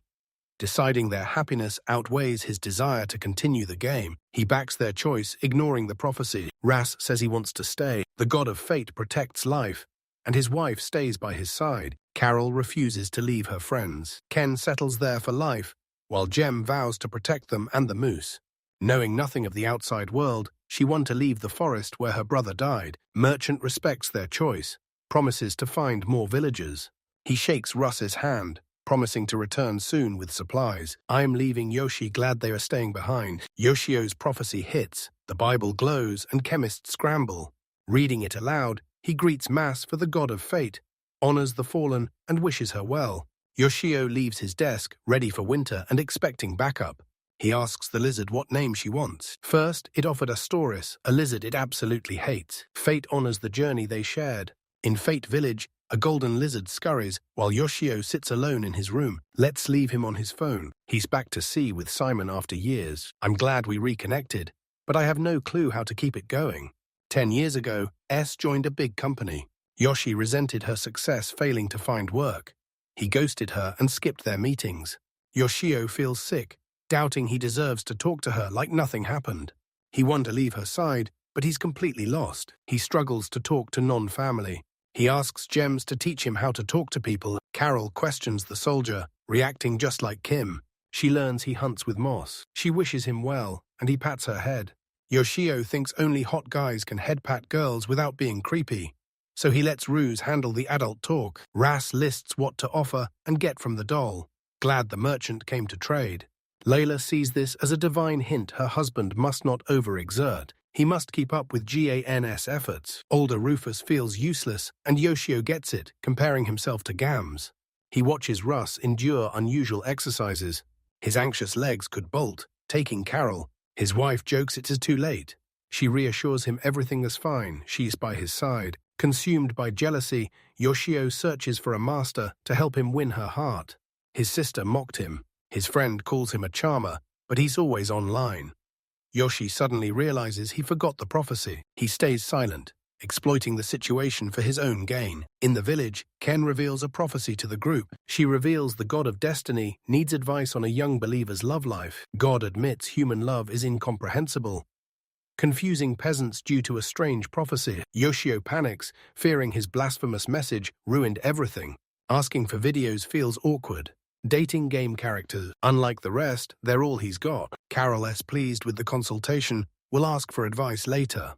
Kim argues who speaks to the deity, but Layla intervenes, ending the fight and reminding them of their goddess request. Senior, I'll thank him for his support. Mus jumps in, complaining the elf lacks romance like her, while Yoshio notices the girls are eager to help. Laskas asks for more, and Kim reveals the man's childhood friend is more than a friend, but not yet a lover, calling their bond sweet. He teases her, hinting he'll get bored after years together. Alice silences the argument. He tells everyone he hasn't spoken to his childhood friend in years, but now they've reconnected, and he's begging for advice to get close again. Carol quickly agrees, saying she is popular among village men. Unlike Kim, her bold behavior scares them away. Carol tells her husband to just ask his friend out since they're already close. She says if it fails, it's futile, so give up. Her words sting Yasha online. Kem agrees new fun bonded them faster than any serious talk. Layla confirms her husband's date invite ignited their romance before they were even close. Rasa flushes with shame. She says elves love slowly and rarely act, making her a bad example. Yoshio remembers his days with Saki, but everything's different now. Yoshio wonders what dates suit his age. If Saki wants this, Ken wants someone by her side, while Layla teases her husband for his sweet, failed attempts at being a gentleman. Yoshio wants to share his village's enthusiasm, but dating still seems unattainable. Yashio grabs the phone and heads out. He sends Saki a quick message, inviting her for a walk. He squeezed his phone, praying it worked out. Saki smiles, seeing his message at the cafe. Shocked, Yasha responds quickly. Panic realized he booked a weekday date, proving he's totally detached from normal life. He is disappointed, yet relieved, her response opening the door to his invites and encouraging him to try again. Next day, Layla, Kim, and Carol wash clothes by the cave as the priestess broods, certain the god of fate mocks every believer, and asks what happened to the man. Seeing this, Yoshio reveals the ending. Yoshio fakes the details and thanks them. When the Bible blazes, Sem opens it, explaining they helped so his next date succeeds. Inside, Yoshio appreciates the villagers' support. This reminds him his mom and Saki started TV shows. After years of fighting, the villagers are finally celebrating, and the pure joy is overwhelming them. He reluctantly admits his discomfort and ignorance, but still wants to talk love. Next day, he drops another love prophecy on the village. He's taking a childhood friend on a walk, but doesn't know where, so he asks villagers for places women would like. Ken announces good news, offers a theater date. Lila sweetly remembers her first date with Russ, a romantic theater play. Its dark chairs adding charm. Carol and the majority agree. Yoshi approves the movie since it's night. He figures she's heading home to tell him. He follows their advice to keep the villagers happy and plans to tell them the truth later. C picks up, surprised he called. Yoshio finally asks her out on her next day off. Next day, Kim reads the final prophecy. Yoshio thanks the village and notes the boys' bond has strengthened. After the consultation, he's grateful for their support, but regrets things are back to how they were. He wants life to stay positive, hoping the village thrives safely so his prophecies bring only joy. He suits up and heads out to earn for the village and his dates. Stunned to finally step into the wide world, one night, Yoshio heads home from work. Saki messages him to pick her up from the bus stop. She'll be late. He agrees instantly, heading to a nearby store for candy and juice. He's going to the store for his backpack. Destiny keenly watches.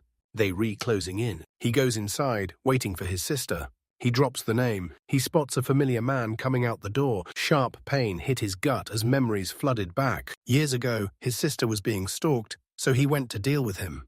You were just an ordinary child. Hoping to intimidate him, he ordered the stalker to stay away from Saki. Getting no answer, Yoshi grabs the boy's collar. He muttered nonsense before stabbing him in the stomach. He draws a butterfly knife. Wounded and bleeding, the boy fell, fiercely warning him to stay out of his way. Yoshio failed to protect his sister. Of course, the pursuer's back, this is his hometown, but meeting him at the store near Saki's stop is too convenient. Yoshio realizes this man is a stalker again. He tries calling the cops, but remembers they want help without a real incident. Decide Fatsaki's bus is leaving. He can to leave her with this. Yoshio want to let his sister live in fear. If you went outside to handle it. He spotted two guys in the lot and was about to yell if it escalates. Approaching the supposed pursuer, he asked if he was Yoshio Naga, but the man didn't know Yoshi or Yoshio. He remembered this man's link to his sister's case. He was stunned.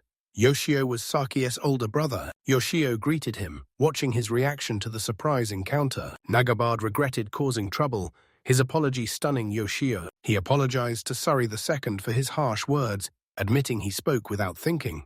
Yoshio Naga insisted his harassment of Saki and harm to her brother were unforgivable. He came to apologize, but Yoshio told him to look up, sensing the deep trauma left behind. Yoshio bit his tongue, prioritizing Saki's safety, wary of Yoshio Naga's late presence, though Naga claimed it was the only nearby store he found after work. Naga seemed like a nice guy, but messy Yoshio looked like a stalker. Yoshio apologized for the scare, then warned him to stay away from his sister. Naga admitted his feelings spiraled, driving his past actions. He swore he stayed away after leaving, then asked why he was still following her. Seeing the young man's shock, Yoshio knew he couldn't approach. He claimed he'd seen him twice, once when he fled the store, but it was a total bluff. Yoshi wasn't sure, but he felt it happen. Yoshio's behavior worked when Naga's polite mask dropped, and he realized he was caught. He confessed his reform school story was fake, screaming he was just waiting for her when Yoshio threatened him, making him snap and stab them. He yanked Yoshio's hair, screaming that his siblings ruined his life. Yoshio saw his madness, warned him, "Don't touch Saki." The stalker wouldn't back down, refusing to stop his obsession. Yoshio threatened police, but he mocked it as pointless reform school taught him crime tricks cops couldn't trace, and he made new allies. Worried, Yoshio asked what he wanted with her. He did it all for love, admitting he loved her deeply, but was too shy to confess. After his arrest, he planned to apologize and beg for forgiveness if they ever met again. He planned to vanish and wish her well, but her absence only darkened his thoughts. Imagining her was risky, yet he dreamed of her begging on her knees, craving her tears. Yoshi listens in pure horror. Yoshio can't just sit idly while danger lurks. He wants to run, but he's done hiding from his past and living with regret. Even if it kills him, he's facing the threat head-on. As he approaches, Mokusami, Yoshida, and Naga step back and warn the attack brings him trouble with the police. Yoshio isn't naive. He secretly recorded everything on his smartphone, but unbeknownst to him, Naga still teased him. Claiming he's a law-abiding citizen and their meeting was fate, he's now ready to kidnap Yoshio. Yoshi spots two men approaching from the lot. Yoshiyunaga exposes his old friends, plot to kidnap and use Saki. They plan to record this for Yoshio's revenge, but now they'll perform it live. Hooligans pull weapons. Yoshio burns with anger, itching to rush, but knows 3 is too dangerous. Late, deserted, help is useless. Terrified, they found courage in games and heroes who fought the worst threats. Yoshio faces the mob, his grit and powerful frame intimidating an attacker despite their weapons. Yoshio suspects his training wore them out. He warns them of punishment, but Yoshinaga boasts his tough gang will handle it. Trapped, Yoshio escaped to a 24-hour store, called police, showed footage, and reported the bullies armed. Stun gun, baton, knife, leading to arrest. Stun gun, baton, knife, leading to arrest. Facing a knife that shatters rock, a close-range weapon or a stun gun to incapacitate him, Yoshio targets the bait, catches the attacker by surprise, and slams him into another bandit. He dodges the blade, but 2 more bandits block his path to the store. Trapped in the lot, Yoshinaga suggests making himself 3 legs to escape. 5 enemies doom Yoshio. Just as the thug swings, he gasps, collapses. Another follows, doing the same. The other 2 sob like they've been hit with tear gas. This is all to prep us for the field mission. Yoshinaga, defiant, demands what Yoshio did. Confused, Yoshio grabs the opportunity. He won't attack the unprepared, ordering Yoshinaga to get his team to the hospital or suffer the same fate. His vision darkens. Yoshinaga lunges with a knife. Yoshi takes the blow, but soon he and Nagas succumb to the same mysterious illness and fall, gasping and foaming. Veildard Yoshio inspects them, making sure no one's faking. He wants to ditch them, but fears blame for their deaths. I step into the market. He alerts staff to outside. 5 men collapsed outside, mouths foaming, forcing an ambulance call. Soki leaves the bus by the store. Only then she notices parking lot chaos, watching several. Fast ones hit the district and return. Moving closer, she saw medics treating several men. They're rushed out on stretchers as police question witnesses. Shocked, she saw her brother talking to a cop who questioned him about 5 men. He hesitated, giving no clear answer. Doubting, the officer checked. He searches Yashiro's things and frisks him, hands up. Saki complies, letting the officer search her brother's bag. Yoshio tells her the parking lot men have food poisoning. He asks her to go home. He'll handle the police, saying he already called their dad to pick her up. An officer gasps, cutting their talk short, as Tiocho's pet lizard, Destiny, crawls from his backpack. He grabs it, calls it his favorite. Stunned, the officer hauls Yoshio to the station for questioning. Yoshio agrees, sending the lizard home with his sister. Hands Destiny to Saki, promising to explain later, leaves with the officer. Interrogated until dawn, Yoshio detailed the scene and exposed Naga, the stalker targeting his sister. He plays smartphone evidence, and the police act on it. The recording cuts early, missing his threat to Yoshio Naga and keeping him in the clear. You exit the station. Yoshio stretches, squints at the sunrise. He declares his freedom. A phrase he always longed to say. He doesn't notice them watching. Saki asks if he's okay, but his father understands he's been there before. Yoshi, confused, finds war. He asks if they're skipping work, but Saki says they were worried and apologizes for dragging him into this mess. He comforts her. Her father urges them home, away from the station. On the way, Yoshio ponders how much to tell this family. They'd find the stalker eventually, and since Saki faced interrogation, he confessed first to soften the blow. He sighs and shares the story. Then, Saki furiously slams the car door. She's fuming. Her old stalker hasn't changed. He's just perfected his creepy tactics. Dad says, "Relax." He quietly snaps at Yo for recklessness. His soft words hit hard. Yoshio senses the hidden rage and realizes he totally underestimated him. Alone now, Yoshio imagined the brutal torture he'd face if the bullies hadn't fallen ill. The father said he protected his younger sister, proud as a father. Yoshio, seeing rare warmth and approval, quietly burst into tears. Father found the bandit's sudden food poisoning strange. Despite not believing in God, he felt compelled to thank for the lucky break. His son nodded. 5 men fainted, suspected food poisoning after eating celebratory oysters. This explained the infection, but Yoshio doubted it was that simple. Food poisoning explains the foam, but not the choking and burning eyes. They inhaled poisonous gas, but strangely, Yoshio emerged unscathed. Back home, his mother rushed over, frantically asking if he was okay.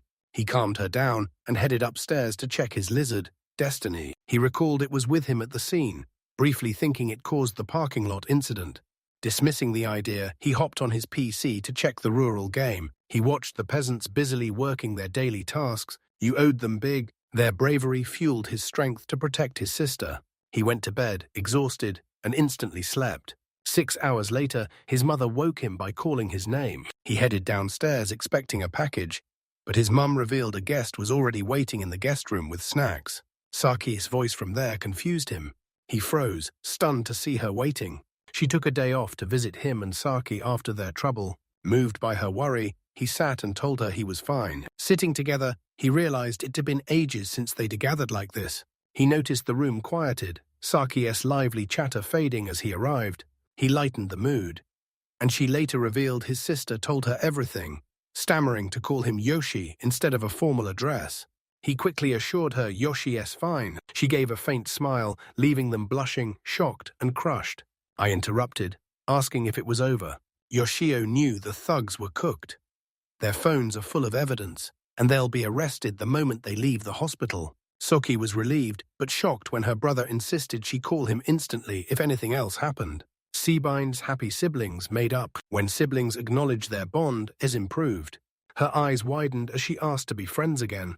He agreed instantly. She was shocked she even asked, then remembered his decade of avoidance despite recent talks. Realizing his unfairness, he always knew he'd have to apologize to her face to face. Bowing deeply, he apologized for pushing her away and assured her he was ready to be friends. Now Sai immediately forgives him, teasing him like old times. He confessed, certain she hated him. She left town for work right after the incident, traveling constantly. She hesitates, nearly confesses. With him, Saki stares at her blankly. C tries changing the subject, then shrieks and points at Yoshio. He spun, terrified to see Destiny watching. Soki's intrigued. Fascinated by the cute lizard, she asks to pet it. C is visibly terrified. Yoshio remembers that she has always disliked reptiles and Fabians. He reassures her fate is gone. Eyes open with relief, she sees Yoshio holding a lizard right in front. She shrieks and bolts for cover. Tearfully, she asks him to stop acting childish, admitting she always hated that side. Surprise, Yoshio apologizes, his sister teasing. Fuming in his tiny apartment, Yamamoto glares at his phone. He found his base destroyed and learned 3 witnesses saw goblins raiding the Fate Village camp. He grumbles about spending too much on the game and blames Yoshio for wrecking it all 3 days later. Dal returns as promised to trade with villagers. He brings the goods and new recruits. He signals and 2 red panda adventurers leap from the cart as the merchant introduces Khan and Ron. Yoshio worries, unsure how the village will react. They welcome the newcomers. Dal says they re-skilled craftsmen. He works well with wood and also with stone and metal. They lived in caves, learning from the dwarf miners. Yoshio is glad to learn about their skilled craftsmen, vital for village development, believes their presence calms with a glance. Days pass since Kans and Ron arrived. With the cave packed, the peasants push their fences out. Red pandas build a den in new territory. They're stocking the pantry with hams and roasted meat. Yoshio's thrilled to discover he can control the copy machines. Most beastmen are stronger than humans. They'd make mighty fighters. Construction underway, Moss gathers herbs. Earlier, the villagers sent Yoshio a package with drug files. Their data says it's safe, but he's still nervous to take it. He prizes the attention as a lucky talisman. Wicked gods set their traps, but these peasants can actually fight. If Yoshi grinds those sticks until month's end, he'll have enough points to summon another ghoul. He worried last time, but now he's eager for month's end. Days later, morning cleaning wraps up, and Yoshio orders lunch before the afternoon shift. Vance your bunk, night shift calls. Everyone agrees during peak cleaning season. Year-end, cleaning orders flood in, making December pure chaos for workers. They start at dawn and grind until 4 a.m. when things get intense. They get a day off tomorrow, but Yoshi's body is failing. He took the job vowing to stay, but now he's dying to skip. Exhausted, Yoshio returns home and skips the dinner his mum prepared. He apologizes and retreats to his room. Yoshio skips his mother's food, heads to his room, and greets destiny. He faceplants onto the bed. He questions why people work daily. A total first. He believes they deserve his admiration. Hard workers should value themselves more. Next morning, his alarm blares and he hits snooze. He rises, surveys Doli village. He spots Carol praying at the altar. Carol offers her favorite fruit to the faith god. I pray everyone stays safe, even if the evil god's monsters attack. Inspired her. Yoshio gears up for work. Mopping made him tired. Someone yells that he's slacking off. He returns to an angry boss, spins a story. Yamamoto apologizes first. Yoshio realizes he wasn't the target. Noticing Yamamoto's exhaustion, the boss suggests he take a break. Tired, he says he is fine, just can to sleep, needs money. Yoshio noticed Yamamoto acting weird lately. Once cheerful and talkative, he now stays silent, glued to his games. He eyes Yoshio strangely. At break, Yoshiko brings it up. Yoshio can visit Fates' village, but worries about Yamamoto, unable to focus on others. Suddenly, a young man appears behind him, saying he's impressed by the game. Yoshio waved it off, just having fun. After taking a few steps, Yamamoto explains the game's goal: destroy enemy bases. Money increases your monster army, grabbing Yoshio's attention. Yamamoto calls it a base capture game, but his colleague goes wild, loving the role of a village-destroying villain. He praises the visuals, explaining Yuri an evil god crushing humanity, which leaves Yoshio in shock. Yamamoto explains a system: earn points defeating enemies, spend them to summon monsters, or pay for more. He says points stack fast with big investments, admitting he blew most of his salary on it. Yoshio sensed other players during the event, proving this game is for evil gods and his rivals are just as wicked. Yamamoto isn't done, he just triggered a reward system. Destroying enemy bases grants huge points, which Yoshio learns are real money. No wonder Faith Village sent genuine offerings. Yamamoto made 5 million yen from a game. He grew up broke, and after his dad vanished with debt, he quit school to start working. He finally cleared his father's debt, but his mum's partner vanished, leaving him with even more bills. People say kids shouldn't pay their parents' debts, but Yamamoto insists they're still family. He's furious. Despite his hard work, he can't clear the debt that wasted his entire youth. Letting go is pointless. Yoshio is speechless, but a child can shed this burden. Yoshio believes kids shouldn't pay for their parents' debts, but he can't blame Yamamoto for his view. Yamamoto calls it weak yet impressive, saying this new income almost clears his debt. He is hired, a big chance despite no skills or education. Yoshio asks why he shares. Yamamoto admits his hands. He serves the evil god, and Yoshio wonders if he's finally been marked as a rival. Realizing they argued constantly, Yamamoto confronts him during the evil god's temptation. When Yamamoto leaves, the game ends for good. Yoshi wonders if his story aimed to push him out of the game. This might be the only light in Yamamoto's darkness. Same goes for him. Yoshio's life flipped after finding the game. He reunited with family, toasted with sake, and landed a job. He refuses to let his peasant supporters die. He refused to back down. Yoshi over-challenges Yamamoto, a 1v1 to the death. December 30th. One day before the evil god's temptation, he's home after a long day.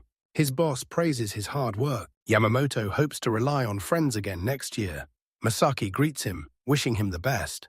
Keeping his distance, he bows silently and thanks them, hoping for future teamwork. Evil god's dark power nears. He doesn't want to argue with Yamamoto, but conflict is inevitable playing Village of Fate. Returning home, he discovers the truth. He finds it empty family S at grandparents for New Year. He almost joined his grandparents for the holiday, but stayed to focus on tomorrow's game. He enters, hears a woman's voice, and follows the light into the kitchen. Sees almost done cooking. Seeing his shock, she explains his mom asked her to feed him. Seeing his reaction, she wonders if he's starving. He says he's starving, glad his mom timed the meal perfectly. About to ask what they were preparing, he sees his fate. Lizard escaped again, sneaks into kitchen. He snatches it up and warns him. CS uncomfortable with the lizards, tell him to behave. The lizard ignores him, and he realizes he's the only one left to feed it with everyone else gone. He orders Fate to wait in his room, offering extra food and fruit to seal the deal. He sprints upstairs to change his clothes. Food ready, he sits by the sea and eats. It pairs perfectly with that soothing miso soup. He jokingly suggests she teach his sister Saki to cook. But C replies Saki already learns from her and masters rolled omelets. Yoshio S is stunned. She warmly asks to return tomorrow. Confused, he's grateful, but insists she's not obligated. If she doesn't mind spending time, she's welcome. She agrees, she's free. She suggests mixing sultva for New Year sauce. As she serves him, Yoshio wonders if this pleasure is normal. On December 31st, the evil god tempts. Yoshio faces the monitor. Peasants ready for the final fight. Fight starts. He spots Destiny at her table. She strokes his head, promising they'll face it together. At 1 p.m., Moose spots the first enemies from the tower. Mourning 5 black dogs. 5 fierce boars charge towards them. A message announces the start of temptation of the evil god. The beast lunges, but Moose fires and drops the first black dog. Others scattered, dodging shots. Wider fence complicates villagers' defense, but they plan to leave. The ground collapses, swallowing the monsters mid-charge. Several plummet, dying. A week ago, Yoshio's prophecy told them to dig deep pits, spike the ground with stakes to trap enemies. Some drop dead. Moose handles the rest, fierce boars and reckless attacks. They placed head-high stakes so that beasts would impale themselves. Black dogs are the real threat, leaping over traps. Kill another fierce boar past the fence where creatures have deadly fangs. He warns the group, 3 black dogs are closing in on the enclosure. Gams and Ron gripped weapons, ready to attack, swiftly eliminating dogs leaping the fence with ruthless precision. After removing the initial groove, Yoshio says the backup secured the area, leaving no threats behind. Hans, seizing the moment, orders peasants to prepare for the next trial. Led by Yoshi, the villagers unite to reset their traps. These traps won't work if Yamamoto controls the creatures. He only gives simple commands, so traps remain effective. Yoshi knows monsters strengthen at night. Both sides test strengths, conserving energy for relentless evening battles. Beings relentlessly assault the village. The peasants strike back, killing and driving them away. Between attacks, villagers rush food and water to the defenders so they can refuel. Yoshio S. satisfied everything has gone smoothly so far. With a goal and backup plan, he's confident he'll finish before Saki arrives tonight. Staring at the dead monsters, he worries for Yamamoto. Yoshio wonders about Yamamoto, wants to contact him, but holds back. He feared Yamamoto would see it as a mockery, despite their broken bond. Protecting the loot and villagers, Yoshio stays focused and braces for the next fight. It's nearly 5:30 and the monsters haven't attacked for an hour. Something's wrong. Even after the evil god's final wave of temptation, the long silence sparks hope. Layla thinks Gams won, while Russ believes the enemy surrendered after realizing they can to win. Ham stays wary. Yoshio agrees. Yamamoto's all in. He won't quit. A loud noise booms from downstairs, so Yoshi investigates, suspecting Saki arrived early and calls her name. She's not in the kitchen, so he checks the living room. Yoshio freezes, opening the door. He spotted the shattered glass and a masked robber staring him down. Stunned, he grabs his phone to call the police, but then he notices a hair sticking out from under the mask. He recognizes the intruder and alerts Yamamoto. What's making them smirk? Months ago, Yamamoto returned to his worn-out apartment, finding an unexpected envelope. Intrigued, he opened it at home. Yamamoto read, shocked he'd been chosen as a beta tester for Destruction Impulse. He never signed up for this. With a moment to spare, he scanned the QR code to give it a shot. Like Yoshio, he was impressed by the game's realistic graphics, which looked promising.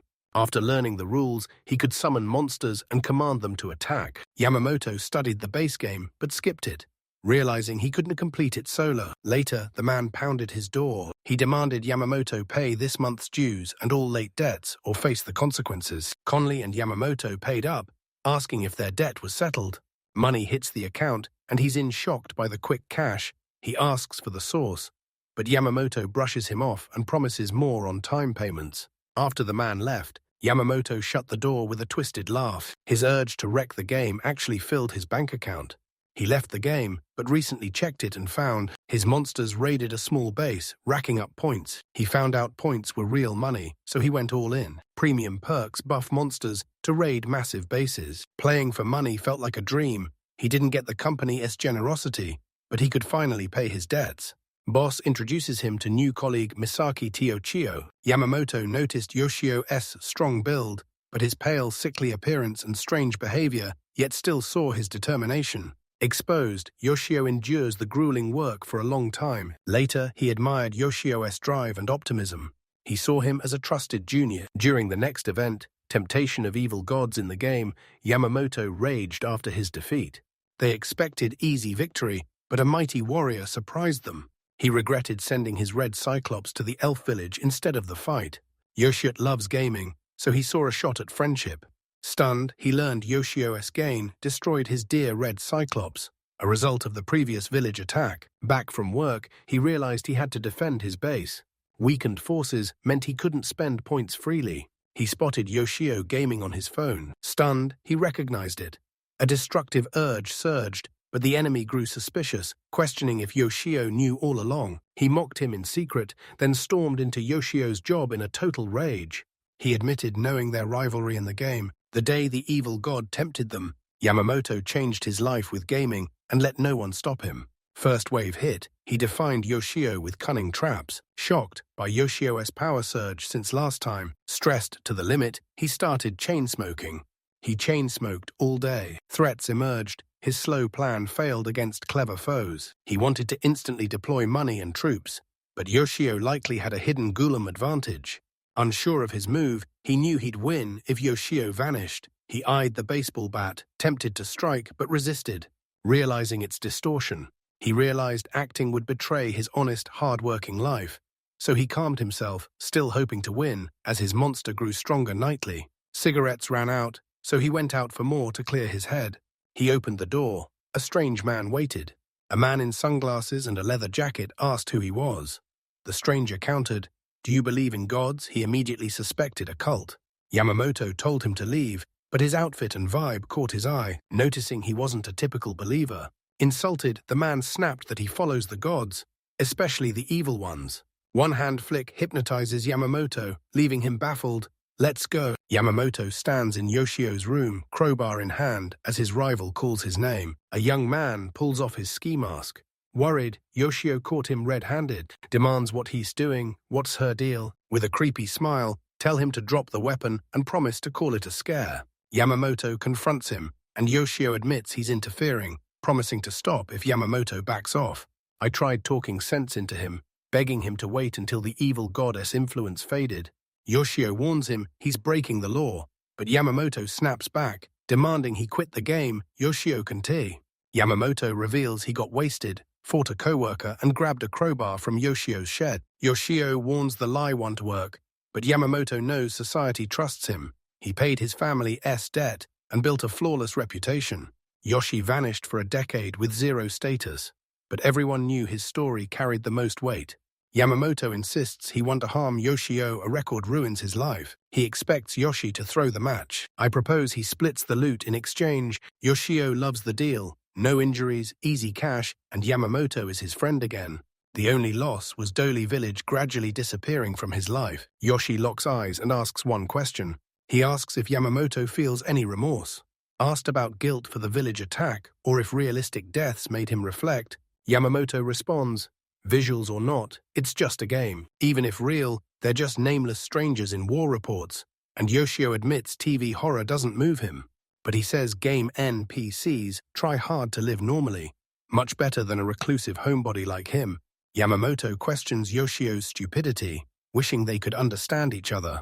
Told to reconsider, he explodes in rage. He explains his life was suffering because of a bad family and their huge debt. He angrily doubts easy life. Yoshio understands money's value. Yamamoto hasn't worked in 10 years, saying Yoshio doesn't know his yearly maintenance costs or how much the family sacrificed to support him. Yoshio went silent, fainted. He blames society for his failures, making excuses that his tidy life hurts no one. Defenseless against Yamamoto's words, he continues, saying he's finally taken this opportunity against a man without education or skills.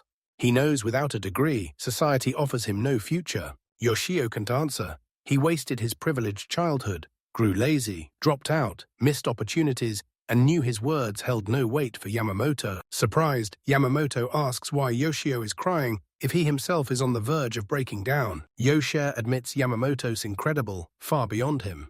The kid feels mocked by someone who's had it easy. Yoshio's sincere, but he is stunned to realize he has been lucky for 10 years, despite doing nothing. He knows if he'd realized this sooner, his life would be different.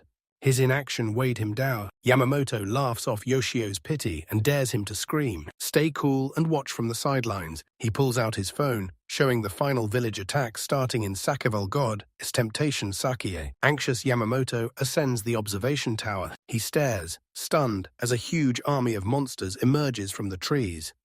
Black dogs, wild boars, goblins, and red cyclopes march towards him. Yamamoto goes all in on a full offensive, committing all troops and money. If he loses, it's a total defeat, no resources left. He needs the village to collapse. Yoshio approaches the computer. Yamamoto waves a crowbar. C hears the commotion and enters the room expecting guests. But a terrified Yoshio screams for her to stay back. She bursts in, crashing the tense standoff between him and Yamamoto. She panics over theft. Alerting Yamamoto, he swings a crowbar at her. Yoshio lunges to intervene. He shields the seed with his body and shoves it to safety. The strike slams the shovel. He slammed him down, screaming in pain. Yamamoto plunges into chaos, ignoring searing back pain, gasping for air. He screams for her to run, fearing for her life. She freezes, but he yells again, begging her not to waste his sacrifice. She spotted the open doors and bolted for help. Yamamoto chases Yoshi. She grips his pants, blinded by rage. Yamamoto returns the porter, asks if Yoshio wants to impress the girl. Before escaping, a sickening crunch stops her.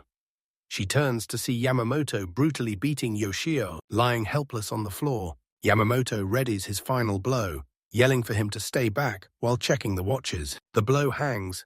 Yamamoto stares, shocked, hands frozen.